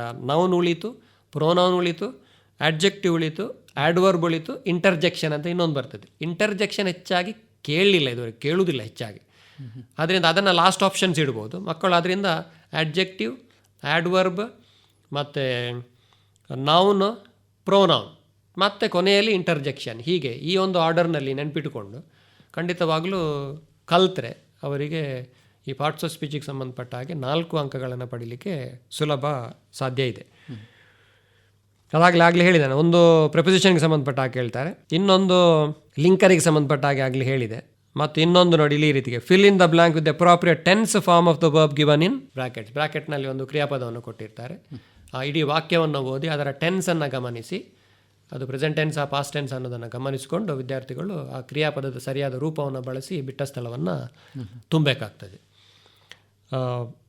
ಮತ್ತು ಇನ್ನೊಂದು ನೆಕ್ಸ್ಟ್ ಪ್ರಶ್ನೆ, ಆರ್ಟಿಕಲ್ಸ್ ಬ್ರ್ಯಾಕೆಟ್ನಲ್ಲಿ ಕೊಡುವುದಿಲ್ಲ ಮಕ್ಕಳಿಗೆ. ಈಗ fill in the blank with the appropriate preposition ಅಂತ ಹೇಳುವಾಗ ಪ್ರೆಪೊಸಿಷನ್ ಯಾವುದಂತ ಗೊತ್ತಿರಬೇಕು. ಪ್ರೆಪೊಸಿಷನ್ಸ್ ಪಟ್ಟಿ ಉದ್ದ ಇದೆ, ಆದರೆ ಮಕ್ಕಳಿಗೆ ಕೆಲವಾದರೂ ಇಂಪಾರ್ಟೆಂಟ್ ಪ್ರೆಪೊಸಿಷನ್ಸ್ ಗೊತ್ತಿರಬೇಕು. ಇಲ್ಲಾಂತಾದರೆ ಏನು ತುಂಬುದು ಅನ್ನೋದು ಮಕ್ಕಳಿಗೆ ಗೊತ್ತಿರೋದಿಲ್ಲ. ಮೊದಲಾದರೆ ಏನು ಮಾಡ್ತಿದ್ರು ಅಂತ ಹೇಳಿದರೆ ಬ್ರ್ಯಾಕೆಟ್ನಲ್ಲಿ ಕೊಡ್ತಾಯಿದ್ರು, ಆವಾಗ ಮಕ್ಕಳು ಏನು ಮಾಡ್ತಾಯಿದ್ರು, ಅದು ಗೊತ್ತಿದೆಯೋ ಇಲ್ವೋ, ಅದು ಪಾರ್ಟ್ಸ್ ಆಫ್ ಸ್ಪೀಚ್ ಅಂತ ಅರ್ಥ ಆಗ್ತದೋ ಇಲ್ವೋ, ಅಲ್ಲಿಂದ ಒಂದು ಹೆಕ್ಕಿ ಹಾಕ್ತಾಯಿದ್ರು. ಆದರೆ ಈಗ ಆ ವ್ಯವಸ್ಥೆ ಇಲ್ಲ. ಮಕ್ಕಳಿಗೆ ಅಲ್ಲಿ ಬಿಟ್ಟ ಸ್ಥಳದಲ್ಲಿ ಏನು ಹಾಕಬೇಕಂತಕ್ಕಂಥದ್ದು ಸ್ಪಷ್ಟವಾಗಿ ಗೊತ್ತಿದೆ. ಪ್ರೆಪೊಸಿಷನ್ಸ್ ಅಂತ ಹೇಳಿದ್ರೆ ಒಂದಷ್ಟು ಪ್ರೆಪೊಸಿಷನ್ಸ್ ಅವರಿಗೆ ಗೊತ್ತಿರಬೇಕು. ಲಿಂಕರ್ಸ್ ಅಂತ ಹೇಳಿದರೆ ಕೆಲವೊಂದು ಕಂಜಂಕ್ಷನ್ಸ್ ಮಕ್ಕಳಿಗೆ ಗೊತ್ತಿರೋದಿಲ್ಲ. ಕಂಜಂಕ್ಷನ್ಸ್ ಕೂಡ ಒಂದು ಪಟ್ಟಿ ಅವರ ಹತ್ರ ಇರಬೇಕು, ಅದನ್ನು ಅವರು ಅಟ್ಲೀಸ್ಟ್ ಬಾಯ್ಪಾಠನಾದರೂ ಕಲ್ತಿರಬೇಕು. ಉತ್ತರ ತಪ್ಪಾದರೂ ಅಲ್ಲಿ ಪ್ರಪೊಸಿಷನ್ ಅಂತ ಹೇಳುವಾಗ ಪ್ರಪೊಸಿಷನನ್ನೇ ತುಂಬಬೇಕು, ಕಂಜಂಕ್ಷನ್ ಅಂತ ಹೇಳುವಾಗ ಕಂಜಂಕ್ಷನನ್ನೇ ತುಂಬಬೇಕು, ಆರ್ಟಿಕಲ್ ಅಂತ ಹೇಳುವಾಗ ಆರ್ಟಿಕಲ್ಸ್ ಅಂತ ಹೇಳಿದ ಕೂಡಲೇ ಎ ಆ್ಯಂಡ್ ದ ಈ 3 ಶಬ್ದಗಳವರ ಮನಸ್ಸಿಗೆ ಬರಬೇಕು. ಅದರಲ್ಲಿ ಯಾವುದು ಸರಿ ಹೊಂತದ್ದು ಅದನ್ನು ಹಾಕಬೇಕು. ಒಂದು ವೇಳೆ ನಾನು ಹೇಳೋದು ಉತ್ತರ ತಪ್ಪಾದರೂ ಕೂಡ at least he or she knows what an article is, what a preposition is, ಅವರಿಗೆ ಅದರ ಪರಿಚಯ ಇದೆ ಅಂತಕ್ಕಂಥದ್ದು ಅದೊಂದು ಒಳ್ಳೆಯ ಬೆಳವಣಿಗೆ. ಹಾಗೆ ಅದನ್ನು ಅವರು ತಿಳ್ಕೊಳ್ಬೇಕಾಗ್ತದೆ. ಮತ್ತು ಪಾರ್ಟ್ಸ್ ಆಫ್ ಸ್ಪೀಚಿಗೆ ಸಂಬಂಧ ಆಗಲೇ ಹೇಳಿದೆ ನಾನು, identify the parts of speech the underlined word, ಅದಕ್ಕೆ ಸಂಬಂಧಪಟ್ಟಾಗ ಒಂದು ಪ್ರಶ್ನೆ ಇರ್ತದೆ. ಮತ್ತು ಇನ್ನೊಂದು ಪ್ರಶ್ನೆ ಫಿಲ್ ಇನ್ ದ ಬ್ಲಾಂಕ್ ಅಥವಾ write the correct form of the word given in brackets. ಇನ್ನೊಂದು ಅದು ಕೂಡ ಸಾಧಾರಣ ನಾವು ಪಾರ್ಟ್ಸ್ ಆಫ್ ಸ್ಪೀಚಿಗೆ ಸಂಬಂಧಪಟ್ಟದಂತಲೇ ಹೇಳ್ಬೋದು. ಹೆಚ್ಚಾಗಿ ಅಲ್ಲಿ ನಾಮಪದ ರೂಪ ಬರಲಿಕ್ಕೆ ಇರ್ಬೋದು ಅಥವಾ ಅಡ್ಜೆಕ್ಟಿವ್ ರೂಪ ಬರಲಿಕ್ಕೆ ಇರ್ತದೆ. ಈ ಎರಡು ಹೆಚ್ಚಾಗಿ ಕೇಳೋದು ಅಡ್ಜೆಕ್ಟಿವ್ ರೂಪ ಅಥವಾ ನಾಮಪದದ ರೂಪವನ್ನು ಕೇಳ್ತಾರೆ. ಹಾಗೆ ನಾವು ನೋಡ್ಲಿಕ್ಕೆ ಹೋದರೆ ಪಾರ್ಟ್ಸ್ ಆಫ್ ಸ್ಪೀಚಿಗೆ ಸಂಬಂಧಪಟ್ಟಾಗ 5 ಪ್ರಶ್ನೆಗಳಂತ ಹೇಳಿದ್ರು ಖಂಡಿತವಾಗ್ಲೂ ತಪ್ಪಾಗುವುದಿಲ್ಲ.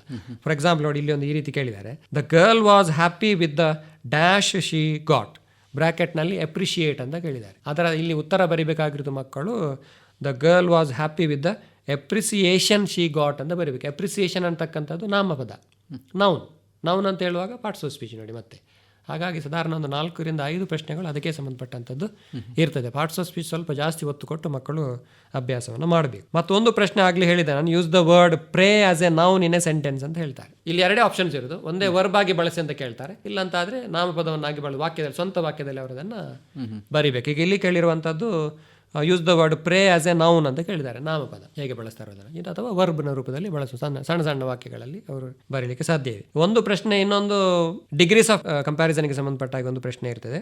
ಮಕ್ಕಳು ಇಲ್ಲಿ ಸ್ವಲ್ಪ ನಾನು ಆಗಲೇ ಹೇಳಿದೆ, ಈ ಟೆಕ್ನಿಕನ್ನು ಅರ್ಥೈಸ್ಕೊಳ್ಬೇಕು. ಇದು ಸ್ವಲ್ಪ ಹೈಯರ್ ಆರ್ಡರ್ ಪ್ರಶ್ನೆ, ಎಲ್ಲ ಮಕ್ಕಳಿಗೆ ಇದು ಮಾಡಲಿಕ್ಕೆ ಅಷ್ಟು ಸುಲಭ ಇಲ್ಲ, ಸ್ವಲ್ಪ ತುಂಬ ಡ್ರಿಲ್ಲಿಂಗ್ ಬೇಕಾಗ್ತದೆ, ಪ್ರಾಕ್ಟೀಸ್ ಬೇಕಾಗ್ತದೆ. ಟೆಕ್ನಿಕನ್ನು ಅರ್ಥ ಮಾಡಿಕೊಂಡ್ರೆ ಅಲ್ಲಿ, ಯಾಕಂದರೆ ಅಲ್ಲಿ ಕೊಟ್ಟಿರುವ ವಾಕ್ಯದ ಡಿಗ್ರಿ ಯಾವುದು ಗುರುತಿಸಲಿಕ್ಕೆ ಅವರಿಗೆ ಮೊದಲು ಬರಬೇಕು.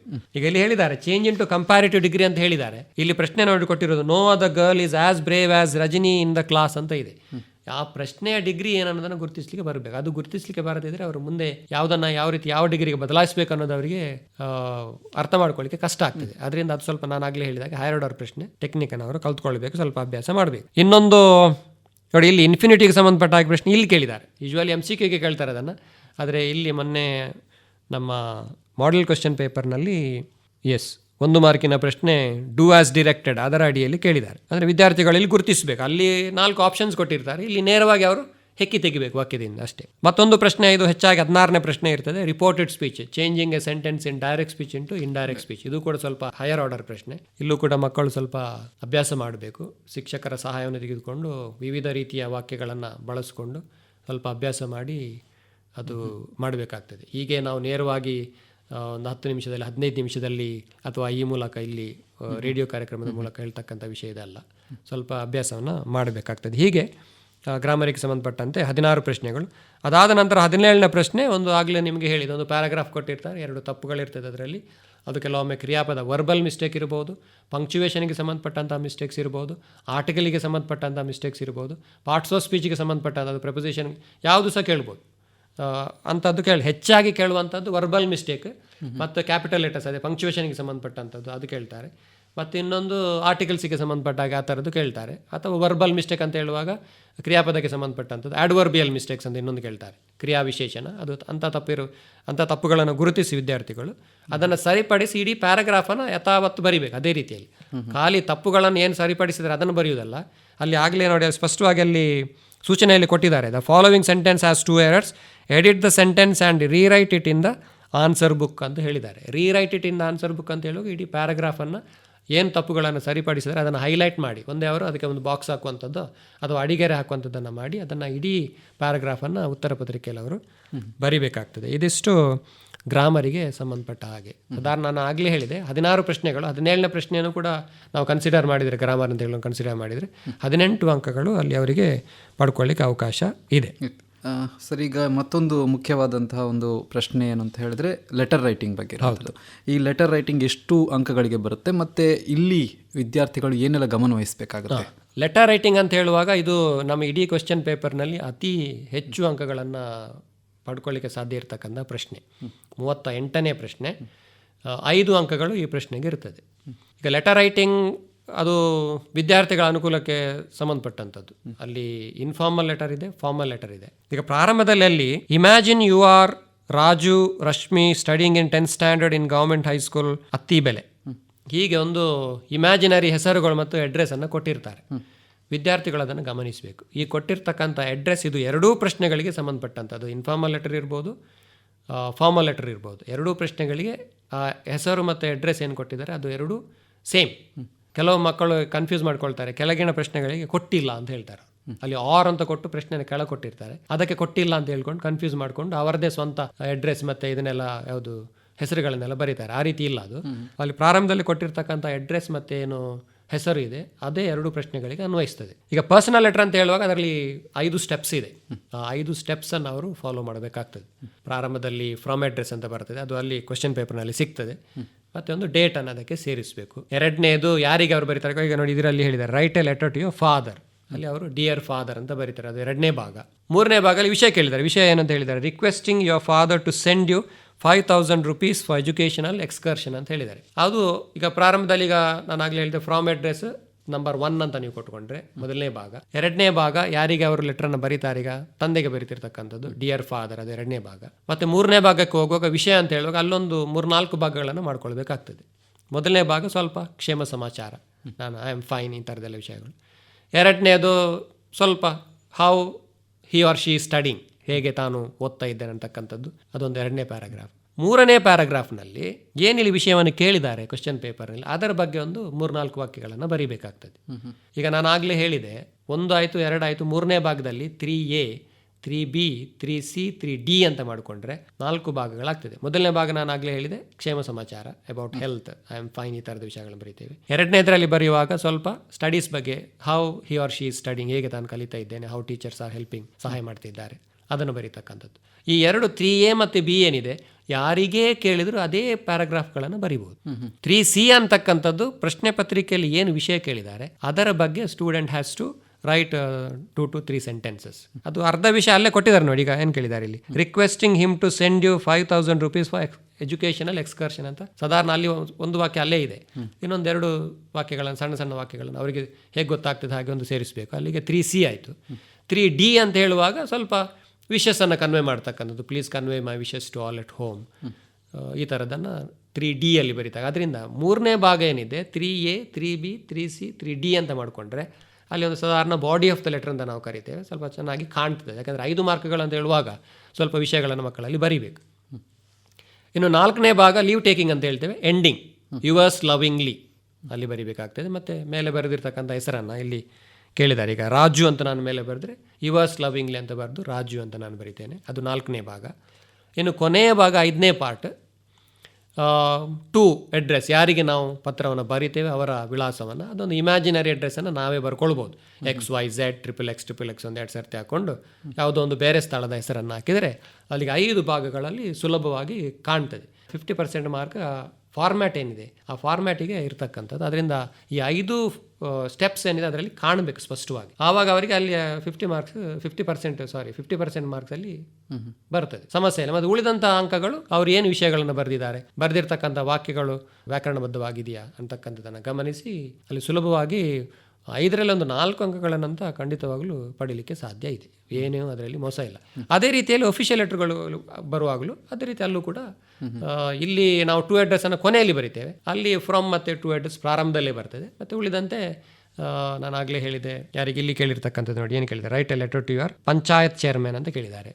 ಟು ಅಂತ ಹೇಳುವಾಗ ನಾವು ಪಂಚಾಯತ್ ಚೇರ್ಮನಿಗೆ ಬರಿತೇವೆ, ಮತ್ತು ರೆಸ್ಪೆಕ್ಟೆಡ್ ಸರ್ ಬರಿತೇವೆ. ಅಲ್ಲಿ ಒಂದು ಸಬ್ಜೆಕ್ಟ್ ಅಂತಕ್ಕಂಥದ್ದು ಬರಿಬೇಕು. ಏನು ವಿಷಯ ಅಲ್ಲಿ ಹೇಳಿದ್ದಾರೆ, ವಿಷಯ ಏನು, to set right road and drainage problem in your area ಅಂತ ಹೇಳಿದ್ದಾರೆ. ಮತ್ತು ಅದಕ್ಕೆ ಸಂಬಂಧಪಟ್ಟಾಗ 1-2 ಪ್ಯಾರಾಗ್ರಾಫನ್ನು ಬರೆಯುವಂಥದ್ದು. ಎಂಡಿಂಗ್ ಮತ್ತು ಟು ಅಡ್ರೆಸ್ ಕೊನೆಯಲ್ಲಿ ಬರೆಯುವಂಥದ್ದು ಇಲ್ಲ, ಅದು ಗೊತ್ತಿದೆ ಫಾರ್ಮ್ಯಾಟ್ಸ್ ಮಕ್ಕಳಿಗೆ. ನಾನು ಸಜೆಸ್ಟ್ ಮಾಡ್ತಕ್ಕಂಥದ್ದು ನನ್ನ ಪ್ರಕಾರ ಪರ್ಸನಲ್ ಲೆಟರ್ ಅಥವಾ ಇನ್ಫಾರ್ಮಲ್ ಲೆಟರ್ ಅಂತ ಏನಿದೆ ಅದು ಸ್ವಲ್ಪ ಸುಲಭ ಮಕ್ಕಳಿಗೆ ಬರೀಲಿಕ್ಕೆ. ಸೊ ಅದನ್ನು ಸ್ವಲ್ಪ ಅಭ್ಯಾಸ ಮಾಡಿದರೆ ನಾನು ಆಗಲೇ ಹೇಳಿದಾಗೆ 5 ಅಂಕಗಳಲ್ಲಿ 4 ಅಂಕಗಳನ್ನು ಪಡೀಲಿಕ್ಕೆ ಖಂಡಿತವಾಗ್ಲೂ ಸುಲಭ. ಹಾಗೆ ಸ್ಟೋರಿ ರೈಟಿಂಗ್ ಅನ್ನುವಂಥದ್ದು, ಹೌದು, ಇದನ್ನು ಹೇಗೆ ವಿದ್ಯಾರ್ಥಿಗಳು ಅಟೆಂಪ್ಟ್ ಮಾಡಬೇಕು? ಸ್ಟೋರಿ ರೈಟಿಂಗ್ ಅಂತಕ್ಕಂಥದ್ದು ಸ್ವಲ್ಪ ಹೈಯರ್ ಆರ್ಡರ್ ಪ್ರಶ್ನೆ.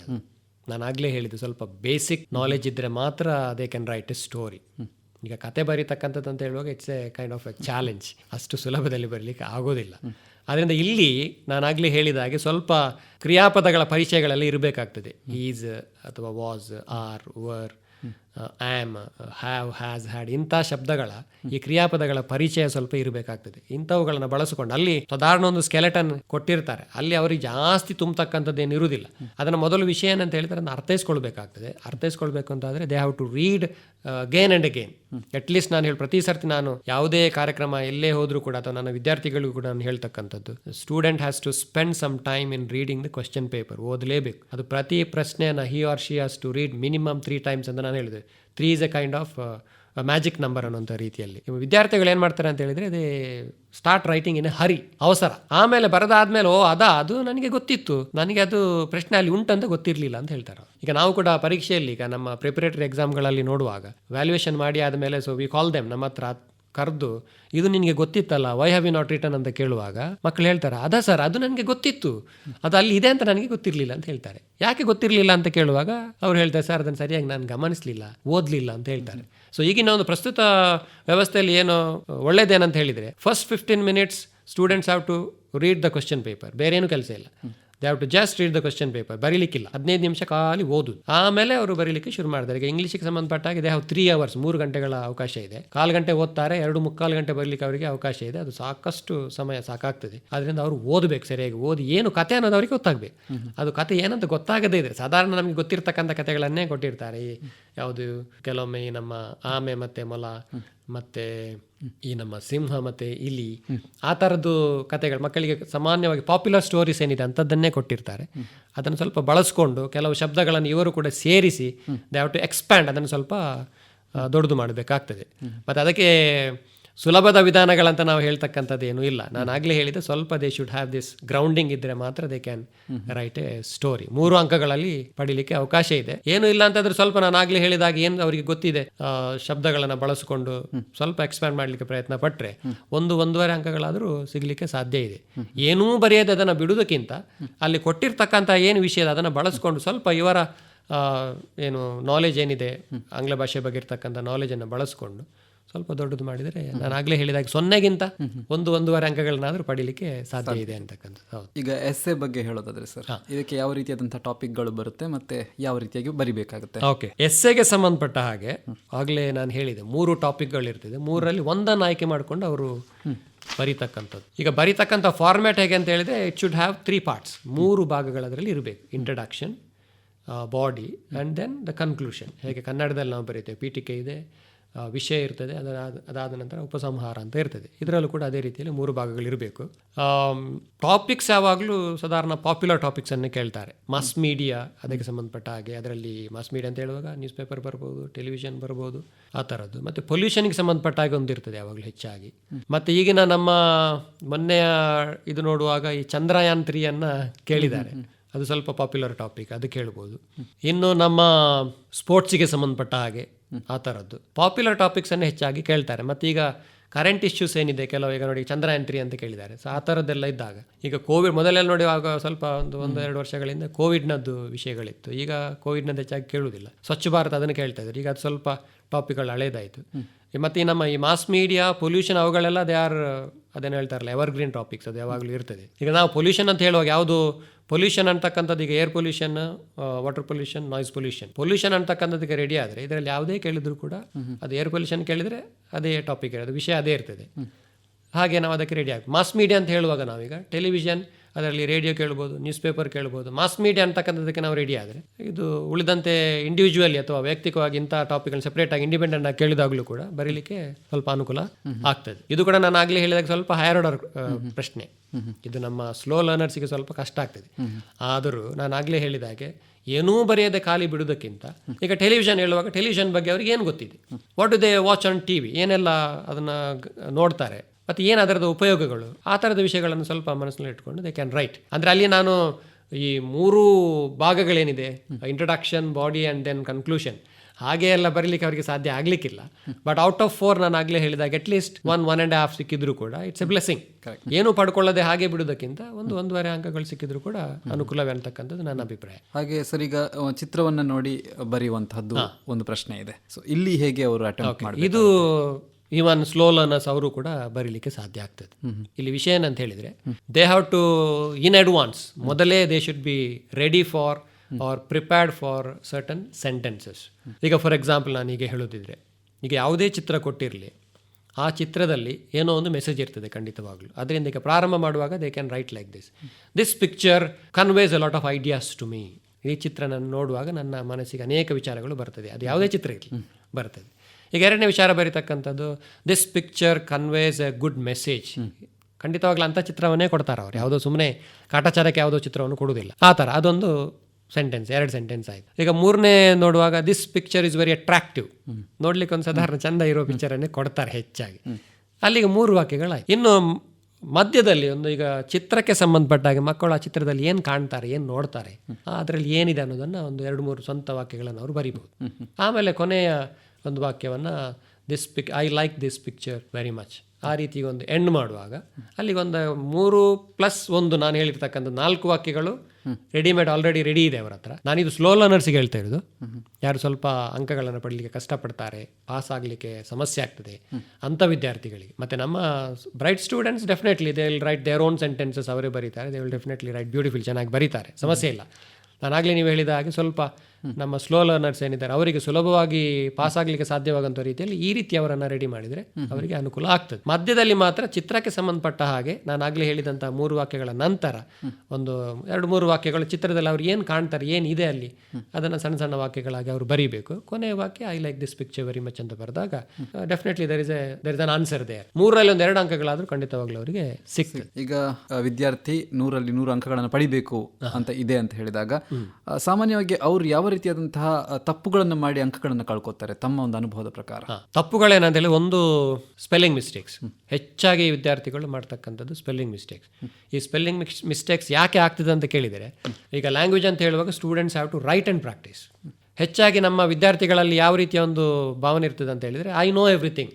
ಅದು ಬ್ರೈಟ್ ಸ್ಟೂಡೆಂಟ್ಸ್ ಇರ್ಬೋದು, ನಮ್ಮ ಸ್ಲೋ ಲರ್ನರ್ಸ್ ಕೂಡ ಇರ್ಬೋದು, ನನಗೆ ಗೊತ್ತಿದೆ ಅಂತಕ್ಕಂಥ. ಈಗ ನೋಡಿ for example poem, any student ನೀವು ಯಾವುದೇ ಮಕ್ಕಳನ್ನು ಕೇಳಿ ಇಫ್ ದೇ ಮೆಮರೈಸ್ಡ್ ಚೆನ್ನಾಗಿ ಕಂಠಪಾಠ ಮಾಡಿದ್ದಾರೆ ಅಂತ ಆದರೆ you ask them, they will say very fast, very quickly, ಟಕ ಹೇಳ್ತಾ ಹೋಗ್ತಾರೆ. ಸೇಮ್ ಸ್ಟೂಡೆಂಟಿಗೆ ನೀವು ಬರೀಲಿಕ್ಕೆ ಕೊಟ್ಟಾಗ he commits a lot of mistakes. ಯಾಕಂತ ಹೇಳಿದರೆ he or she does not know the spelling. ಅದಕ್ಕೆ ನಾವು ಹೇಳುವಾಗ ಸ್ಪೆಷಲಿ ಇನ್ ಲ್ಯಾಂಗ್ವೇಜ್, ಈಗ ಕೋರ್ ಸಬ್ಜೆಕ್ಟ್ಸ್ನಲ್ಲಿ ಇಂಥದ್ದಕ್ಕೆಲ್ಲ ಜಾಸ್ತಿ ಗಮನ ಕೊಡುವುದಿಲ್ಲ. ಈಗ ಲ್ಯಾಂಗ್ವೇಜಸ್ ಅಂತ ಹೇಳುವಾಗ we have to pay attention to spelling, very important. ಈ ಸ್ಪೆಲ್ಲಿಂಗನ್ನು ಕಲಿಬೇಕು ಅಂತ ಆದರೆ they have to write and learn. ಈಗ ಬರೆಯದೇ ನಾವು ಸುಮ್ಮನೆ ಪುಸ್ತಕ ನೋಡ್ಕೊಂಡು ಕಲ್ತರೆ they will make a lot of spelling mistakes. ನಿಮಗೆ ಬೆಸ್ಟ್ ಎಕ್ಸಾಂಪಲ್ ಒಂದು ಕೊಡ್ತೇನೆ ನಾನು. ನ್ಯೂಸ್ ಪೇಪರ್ನಲ್ಲಿ ನಾನು ನಿನ್ನೆ ನೋಡಿದ್ದು, JEE ಮೇನ್ಸ್ ಪರೀಕ್ಷೆ ಆಯಿತು ಇತ್ತೀಚೆಗೆ. ಅದರಲ್ಲಿ 99% ತೆಗೆದುಕೊಂಡಿರ್ತಕ್ಕಂಥ ಒಬ್ಬ ವಿದ್ಯಾರ್ಥಿ ಬರೆದಿರ್ತಕ್ಕಂಥದ್ದು ನ್ಯೂಸ್ ಪೇಪರ್ನ ಫ್ರಂಟ್ ಪೇಜಲ್ಲಿ ಅದನ್ನು ಪಬ್ಲಿಷ್ ಮಾಡಿದ್ದಾರೆ, ಸ್ಪೆಲ್ಲಿಂಗ್ ಮಿಸ್ಟೇಕ್ಸ್. ಈಗ ನೀವೇನಿಸಿ 99% ತೆಗೆದಿರ್ತಕ್ಕಂಥ ವಿದ್ಯಾರ್ಥಿ ಈಸ್ ಎ ಬ್ರೈಟ್ ಸ್ಟೂಡೆಂಟ್, ನಾನೊಂದು ದಡ್ಡ ಅಂತ ಹೇಳಲ್ಲ. ಈಗ ತಪ್ಪುಗಳು ಕೂಡ ಆಗಿರ್ತಕ್ಕಂಥದ್ದು ಮೇ ಬಿ ಬೈ ಮಿಸ್ಟೇಕ್ ಇರ್ಬೋದು. ಆದರೆ ಆ ಸ್ಪೆಲ್ಲಿಂಗ್ ಮಿಸ್ಟೇಕ್ ಆಗಿರ್ತಕ್ಕಂಥದ್ದು ಕಾರಣ ಏನಂತ ಹೇಳಿದರೆ ಇದೇ ವಿಷಯ, ಬರೆದು ಪ್ರಾಕ್ಟೀಸ್ ಮಾಡಿಲ್ಲ. ಬ್ರೈಟ್ ಇರ್ಬೋದು, ಬುದ್ಧಿವಂತ, ಅದು ಬರೆದು ಪ್ರಾಕ್ಟೀಸ್ ಮಾಡಿಲ್ಲದೆ ಇರುವ ಕಾರಣ ಈ spelling mistakes have crept in ಬಂದಿದೆ. ಅದಕ್ಕೆ ನಾನು ಹೇಳ್ತಾರೆ ಲ್ಯಾಂಗ್ವೇಜ್ನಲ್ಲಿ very important have to write and learn. ಆವಾಗ ಸ್ಪೆಲ್ಲಿಂಗ್ ಮಿಸ್ಟೇಕ್ಸ್ ಅನ್ನು ಕಡಿಮೆ ಮಾಡ್ಲಿಕ್ಕೆ ಆಗ್ತದೆ. ಇನ್ನೊಂದು ಸ್ವಲ್ಪ ಸ್ಕೋರಿಂಗ್ ಮಾಡ್ತಕ್ಕಂಥ ಮಕ್ಕಳು ಮಾಡ್ತಕ್ಕಂಥ ಇನ್ನೊಂದು ತಪ್ಪು ಅಂತ ಹೇಳಿದರೆ ಗ್ರಾಮ್ಯಾಟಿಕಲ್ ಎರರ್ಸ್, ಕೆಲವು ವ್ಯಾಕರಣಕ್ಕೆ ಸಂಬಂಧಪಟ್ಟಂಥ ತಪ್ಪುಗಳನ್ನು, ಅದು ಸೆಂಟೆನ್ಸ್ ಸ್ಟ್ರಕ್ಚರ್ಸ್, ವಾಕ್ಯಗಳ ರಚನೆ ಮಾಡ್ತಕ್ಕಂಥ ಸಂದರ್ಭದಲ್ಲಿ ಆಗ್ತಕ್ಕಂತಹ ತಪ್ಪುಗಳು. ಇದೆರಡು ಮೇಜರ್ ತಪ್ಪುಗಳು, ಒಂದು ಸ್ಪೆಲ್ಲಿಂಗ್ ಮಿಸ್ಟೇಕ್ಸ್ ಮತ್ತು ಇನ್ನೊಂದು ಗ್ರಾಮ್ಯಾಟಿಕಲ್ ಎರರ್ಸ್. ಇನ್ನು ಉತ್ತರಗಳನ್ನು ಬರೆಯೋದ್ರಲ್ಲಿ ಅವರು ಎಕ್ಸ್ಪರ್ಟ್ಸ್ ಇರ್ತಾರೆ, ಅದು ಕೆಲವೊಮ್ಮೆ ಲೆಕ್ಕಕ್ಕಿಂತಲೂ ಜಾಸ್ತಿ ಬರೀತಾರೆ. ಹಾಗಂತ ಹೇಳಿಕೊಂಡು ಮಾರ್ಕ್ಸನ್ನು ಖಂಡಿತವಾಗ್ಲಿ ಯಾರು ಕಟ್ ಮಾಡೋದಿಲ್ಲ. ಹೆಚ್ಚಾಗಿ ಅವರು ಮಾರ್ಕ್ಸ್ ಕಳ್ಕೊಳ್ತಕ್ಕಂಥದ್ದು ಈ ಎರಡು ವಿಷಯಗಳಲ್ಲಿ, ಸ್ಪೆಲ್ಲಿಂಗ್ ಮಿಸ್ಟೇಕ್ಸ್ ಮತ್ತು ಗ್ರಾಮ್ಯಾಟಿಕಲ್ ಎರರ್ಸ್ಗೆ ಸಂಬಂಧಪಟ್ಟಾಗ. ಅದರಿಂದ ಅವರು ಬ್ರೈಟ್ ಸ್ಟೂಡೆಂಟ್ಸ್ ಯಾರು ಸ್ಕೋರ್ ಮಾಡ್ತಕ್ಕಂಥ ವಿದ್ಯಾರ್ಥಿಗಳಿದ್ದಾರೆ, so they have to pay more attention to spelling and grammatical errors, ಅದಕ್ಕೆ ಗಮನ ಅವರು ಕೊಡಬೇಕು. ಈಗ ಸರ್ ಇನ್ನು ಕೆಲವೇ ದಿನಗಳಿವೆ ಪರೀಕ್ಷೆಗಳಿಗೆ. ಹೌದು. ಸೊ ಈ ಒಂದು ಕಡೆಯ ದಿನಗಳ ತಯಾರಿ ಯಾವ ರೀತಿಯಾಗಿ ಮಾಡ್ಬೋದು ವಿದ್ಯಾರ್ಥಿಗಳು? ಓಕೆ, ಈಗ ನಾನು ಹೇಳ್ತಾ ಇರೋದು ಇಂಗ್ಲೀಷ್ನಲ್ಲಿ ಪಾಸ್ ಆಗಲಿಕ್ಕೆ ಇಟ್ ಇಸ್ ವೆರಿ ಈಸಿ, ಖಂಡಿತ ಕಷ್ಟ ಇಲ್ಲ. ಕೆಲವರು ಹೇಳ್ತಾರೆ ಕೆಲವೊಮ್ಮೆ ಇಂಗ್ಲೀಷ್ ಅಂತ ಹೇಳಿದ್ರೆ ಕಬ್ಬಿಣದ ಕಡಲೆ ಅಂತ ಹೇಳ್ತಾರೆ. ಖಂಡಿತವಾಗ್ಲೂ ಅದು ಕಬ್ಬಿಣದ ಕಡಲೆ ಅಲ್ವೇ ಅಲ್ಲ. ನನ್ನ ಪ್ರಕಾರ it is not possible to fail in English. ಇಂಗ್ಲೀಷ್ನಲ್ಲಿ ಫೇಲ್ ಆಗಲಿಕ್ಕೆ ಸಾಧ್ಯವೇ ಇಲ್ಲ. ಅಂದರೆ ಈ ಕೆಲವು ನಾನೊಂದೊಂದು ಪಂಚಸೂತ್ರಗಳನ್ನು ಕೊಟ್ಟರೆ, ಒಂದು 5 ಇಂಪಾರ್ಟೆಂಟ್ ಟಿಪ್ಸ್ ವಿದ್ಯಾರ್ಥಿಗಳಲ್ಲಿ ಇದ್ದರೆ ಖಂಡಿತವಾಗ್ಲೂ ಇಂಗ್ಲೀಷ್ನಲ್ಲಿ ಫೇಲ್ ಆಗಲಿಕ್ಕೆ ಸಾಧ್ಯ ಇಲ್ಲ. ಮೊದಲನೇ ವಿಷಯ ಏನಂತ ಹೇಳಿದ್ರೆ ಪೇಷನ್ಸ್, ತಾಳ್ಮೆ ಇರಬೇಕು. ತಾಳ್ಮೆ ಯಾಕೆ ಅಂತ ಹೇಳಿದ್ರೆ they have to read the questions. ಆಗಲೇ ನಾನು ಹೇಳಿದ ಹಾಗೆ ಇಂಗ್ಲೀಷ್ನಲ್ಲಿ ಇರ್ಬೋದು ಅಥವಾ ಬೇರೆ ವಿಷಯಗಳಲ್ಲಿ ಇರ್ಬೋದು, ಹೆಚ್ಚಾಗಿ ಅಂಕಗಳನ್ನು ಕಳ್ಕೊಳ್ತಕ್ಕಂಥದ್ದು ಅಥವಾ ಕನ್ಫ್ಯೂಸ್ ಮಾಡಿಕೊಂಡು ಯಾವುದೋ ಪ್ರಶ್ನೆಗೆ ಯಾವುದೋ ಉತ್ತರವನ್ನು ಬರೆದು ಅಂಕಗಳನ್ನು ಕಳ್ಕೊಳ್ತಕ್ಕಂಥದ್ದು ಯಾಕೆ ಅಂತ ಹೇಳಿದ್ರೆ they don't read the questions properly. ಏನೋ ಒಂದೆರಡು ಶಬ್ದಗಳನ್ನು ಕೆಲವೊಮ್ಮೆ ನೋಡ್ತಾರೆ, ಅವಸರದಲ್ಲಿ ದಿಸ್ ಇಸ್ ದಿ ಆನ್ಸರ್ ಅಂತ ತಿಳ್ಕೊಂಡು ಬರೀತಾರೆ. ಆಮೇಲೆ ಹೊರಗಡೆ ಬಂದಾದ್ಮೇಲೆ when they discuss with their friends, ನಾನು ಇದು ಬರದೆ ಅಂತ ಹೇಳ್ಕೊಂಡು ದೇ ರಿಗ್ರೆಟ್, ಆ ರೀತಿ ಪಶ್ಚಾತ್ತಾಪ ಪಡ್ತಾರೆ. ಅದಕ್ಕಿಂತ ನಾನು ಹೇಳುದು they should have patience and read the questions. ನಾನು ಆಗಲೇ ಹೇಳಿದ ಹಾಗೆ ಮ್ಯಾಜಿಕ್ ನಂಬರ್ 3 times, 3 ಸರ್ತಿ ಅವರು ಓದಬೇಕು. ಪ್ರಾರಂಭದಲ್ಲಿ 1 ಸರ್ತಿ ಓದ್ತಾರೆ, ಆಮೇಲೆ ಆ ಪ್ರಶ್ನೆಯನ್ನು ಬರೀಲಿಕ್ಕೆ ಪ್ರಾರಂಭ ಮಾಡುವಾಗ 1-2 ಸರ್ತಿ ಓದಿದರೆ ಖಂಡಿತವಾಗ್ಲೂ 3 ಸರ್ತಿ ಅಂತ ಹೇಳುವಾಗ he or she can definitely understand the question, ಪ್ರಶ್ನೆಯನ್ನು ಅರ್ಥ ಮಾಡ್ಕೊಳ್ಳಿಕ್ಕೆ ಆಗ್ತದೆ. ಅದರಿಂದ ವಿದ್ಯಾರ್ಥಿಗಳು ನೆನಪಿಟ್ಕೊಳ್ಬೇಕು, they have to read the questions properly with patience, ಮೊದಲನೇದು. ಎರಡನೇ ವಿಷಯ ಸ್ವಲ್ಪ ಕಾಮನ್ ಸೆನ್ಸ್ ಇರಬೇಕು. ಕೆಲವೊಮ್ಮೆ ನಮ್ಮ ಮಕ್ಕಳು ಕಾಮನ್ ಸೆನ್ಸನ್ನು ಬಳಸುವುದಿಲ್ಲ. ಕಾಮನ್ ಸೆನ್ಸ್ ಬಳಸಿದರೆ ಅನೇಕ ಪ್ರಶ್ನೆಗಳಿಗೆ ಸುಲಭದಲ್ಲಿ ಉತ್ತರ ಬರೀಲಿಕ್ಕೆ ಸಾಧ್ಯ ಆಗ್ತದೆ. ಅದು ಗ್ರಾಮರಿಗೆ ಸಂಬಂಧಪಟ್ಟಂಥದ್ದು ಇರ್ಬೋದು, ಅಥವಾ ಒಂದು ಪ್ಯಾಸೇಜನ್ನು ಓದಿ ಉತ್ತರಿಸ್ತಕ್ಕಂಥದ್ದು ಇರ್ಬೋದು, ಚಿತ್ರವನ್ನು, ಅನೇಕ ಸಂದರ್ಭಗಳಲ್ಲಿ ಈ ಸಾಮಾನ್ಯ ಜ್ಞಾನವನ್ನು ಬಳಸಿಕೊಂಡು ಉತ್ತರ ಬರೀತಕ್ಕಂಥದ್ದು, ಅಥವಾ ಎಕ್ಸ್ಟ್ರಾಕ್ಟ್ ಸಂದರ್ಭ ಅಂತ ನಾನು ಹೇಳಿದೆ. ಪಾಠ ಮಾಡ್ತಕ್ಕಂಥ ಸಂದರ್ಭದಲ್ಲಿ ಟೀಚರ್ ಏನು ಹೇಳಿರ್ತಾರೆ ಸ್ವಲ್ಪ ನೆನಪಿಸ್ಕೊಂಡು, ಯಾರು ಯಾರಿಗೆ ಹೇಳಿದ್ರು ಅನ್ನೋದನ್ನು ಸ್ವಲ್ಪ ಜ್ಞಾಪಕ ಮಾಡಿಕೊಂಡು ಕಾಮನ್ ಸೆನ್ಸ್ ಬಳಸಿ ಉತ್ತರ ಬರೀತಕ್ಕಂಥ ಅನೇಕ ಪ್ರಶ್ನೆಗಳಿರ್ತದೆ. ಸ್ವಲ್ಪ ಕಾಮನ್ ಸೆನ್ಸನ್ನು ಬಳಸ್ಕೊಳ್ಬೇಕು. ಮೂರನೇದು ಸ್ವಲ್ಪ ಕಾನ್ಫಿಡೆನ್ಸ್ ಬೇಕು, ಆತ್ಮವಿಶ್ವಾಸ ಅಂತ ನಾವು ಹೇಳ್ತೇವೆ, ಅದು ಖಂಡಿತವಾಗ್ಲೂ ಇರಲೇಬೇಕು. ನನ್ನಿಂದ ಸಾಧ್ಯ ಇದೆ. ಇಂಗ್ಲೀಷ್ ಅಂತಕ್ಕಂಥದ್ದು it is not difficult, it is very easy. ನನ್ನಿಂದ ಸಾಧ್ಯ ಇದೆ, I can definitely right and pass ಅಂತಕ್ಕಂತಹ ಒಂದು ಕಾನ್ಫಿಡೆನ್ಸ್, ಆತ್ಮವಿಶ್ವಾಸ ಅವರಲ್ಲಿ ಇರಬೇಕು. ಅದು ಮೂರನೇ ವಿಷಯ. ನಾಲ್ಕನೇದು ಒಂದು ಸ್ವಲ್ಪ ಇಂಟೆಲಿಜೆನ್ಸ್ ಬೇಕು. ನಾನು ಆಗಲೇ ಹೇಳಿದ್ದೆ, ತುಂಬ ಏನು ಅಗತ್ಯ ಇಲ್ಲ. ಸ್ಲೋ ಲರ್ನರ್ಸ್ಗೆ ನಾನು ವಿಶೇಷವಾಗಿ ಹೇಳ್ತಕ್ಕಂಥದ್ದು ಮಿನಿಮಮ್ ಇಂಟೆಲಿಜೆನ್ಸ್ ಬೇಕು. ಮಿನಿಮಮ್ ಇಂಟೆಲಿಜೆನ್ಸ್ ಅಂತ ಹೇಳುವಾಗ they should at least know how to read and write. ಸ್ವಲ್ಪ ಓದಲಿಕ್ಕೆ ಬರೀಲಿಕ್ಕೆ ಆದರೂ ಬರಬೇಕು. ಅದೆರಡು ಬರದೇ ಇದ್ದರೆ even God can not help. ದೇವರೇ ಬಂದರೂ ಏನು ಸಹಾಯ ಮಾಡಲಿಕ್ಕೆ ಆಗೋದಿಲ್ಲ. ಅದರಿಂದ ಅದು ನಾನು ಆಗಲೇ ಹೇಳಿದಾಗೆ ಸ್ವಲ್ಪ ಇಂಟೆಲಿಜೆನ್ಸ್ ಅದು ಬೇಕು. ಕೊನೆಗೆ ಪರ್ಸಿವಿಯರೆನ್ಸ್ ಅಂತ ಹೇಳ್ತೇವೆ, ಸತತ ಪ್ರಯತ್ನ ಇಲ್ಲದಿದ್ದರೆ ಏನೂ ಮಾಡಲಿಕ್ಕೆ ಸಾಧ್ಯ ಇಲ್ಲ. ಅದರಿಂದ these are the 5 important tips that they should remember. One is patience, second common sense, third confidence, fourth intelligence and fifth one perseverance. ಈ 5 ಟಿಪ್ಸನ್ನು ಫಾಲೋ ಮಾಡಿದರೆ definitely they will get success. ಅವರಿಗೆ ಯಶಸ್ಸು ಖಂಡಿತವಾಗಲೂ ಸಿಗ್ತದೆ. ಮತ್ತು ಆಗಲೇ ಹೇಳಿದಾಗ ಬರೆದು ಅಭ್ಯಾಸ ಮಾಡಬೇಕು. ಬರೆದು ಅಭ್ಯಾಸ ಮಾಡಿದರೆ ಏನು ಸುಮ್ಮನೆ ಪುಸ್ತಕ ಇಟ್ಕೊಂಡು ನಾನು ವಟ ವಟ ವಟ ವಟ ಓದ್ತಾ ಹೋದರೆ ಏನು ಪ್ರಯೋಜನ ಇಲ್ಲ. So they have to write and learn. ಹಾಗೆ ಮಾಡಿದರೆ ಸಾಧ್ಯ ಆಗ್ತದೆ. ಧನ್ಯವಾದಗಳು ಸರ್. ಇಷ್ಟು ಹೊತ್ತು ದ್ವಿತೀಯ ಭಾಷೆ ಇಂಗ್ಲಿಷ್ ಈ ಕುರಿತು ನಮ್ಮ SSLC ವಿದ್ಯಾರ್ಥಿಗಳಿಗೆ ಬಹಳಷ್ಟು ಮಾಹಿತಿಯನ್ನು ನೀಡಿದ್ರಿ. ಈ ಕಾರ್ಯಕ್ರಮದಲ್ಲಿ ಭಾಗವಹಿಸಿದ್ದಕ್ಕೆ ಧನ್ಯವಾದಗಳು. ನಿಮಗೂ ಧನ್ಯವಾದಗಳು ಸರ್. ಮತ್ತು ಎಲ್ಲ ವಿದ್ಯಾರ್ಥಿಗಳಿಗೂ ಹಾಗೂ ಶಿಕ್ಷಕರಿಗೂ ಕೂಡ ಈ ಸಂದರ್ಭದಲ್ಲಿ ಆಲ್ ದ ಬೆಸ್ಟ್ ಹೇಳಲಿಕ್ಕೆ ಬಯಸ್ತೇನೆ. Wish you all the best. ಬಾನುಲಿ ಶಾಲೆ ಬಾನತರಂಗದ ಶಾಲೆ ಕಲಿಕೆಯ ಶಾಲೆ. ಇದುವರೆಗೆ ಬಾನುಲಿ ಶಾಲೆ SSLC ಪರೀಕ್ಷಾ ಸಿದ್ಧತೆ ಕಾರ್ಯಕ್ರಮ ಕೇಳಿದಿರಿ. ಇಂದಿನ ವಿಷಯ ದ್ವಿತೀಯ ಭಾಷೆ ಇಂಗ್ಲಿಷ್. ಭಾಗವಹಿಸಿದವರು ಕಾವೂರು ಸರ್ಕಾರಿ ಪದವಿ ಪೂರ್ವ ಕಾಲೇಜಿನ ವಿಲಿಯಂ ಕೊಲಾಸೋ. ಕಾರ್ಯಕ್ರಮ ನಡೆಸಿಕೊಟ್ಟವರು ಲತೀಶ್ ಪಾಲ್ದನೆ. ಈ ಕಾರ್ಯಕ್ರಮ ಇಲ್ಲಿಗೆ ಮುಗಿಯಿತು. ಗೆಳೆಯರೇ ಕಲಿಯೋಣ ಬನ್ನಿ ಗೆಳೆಯರೇ.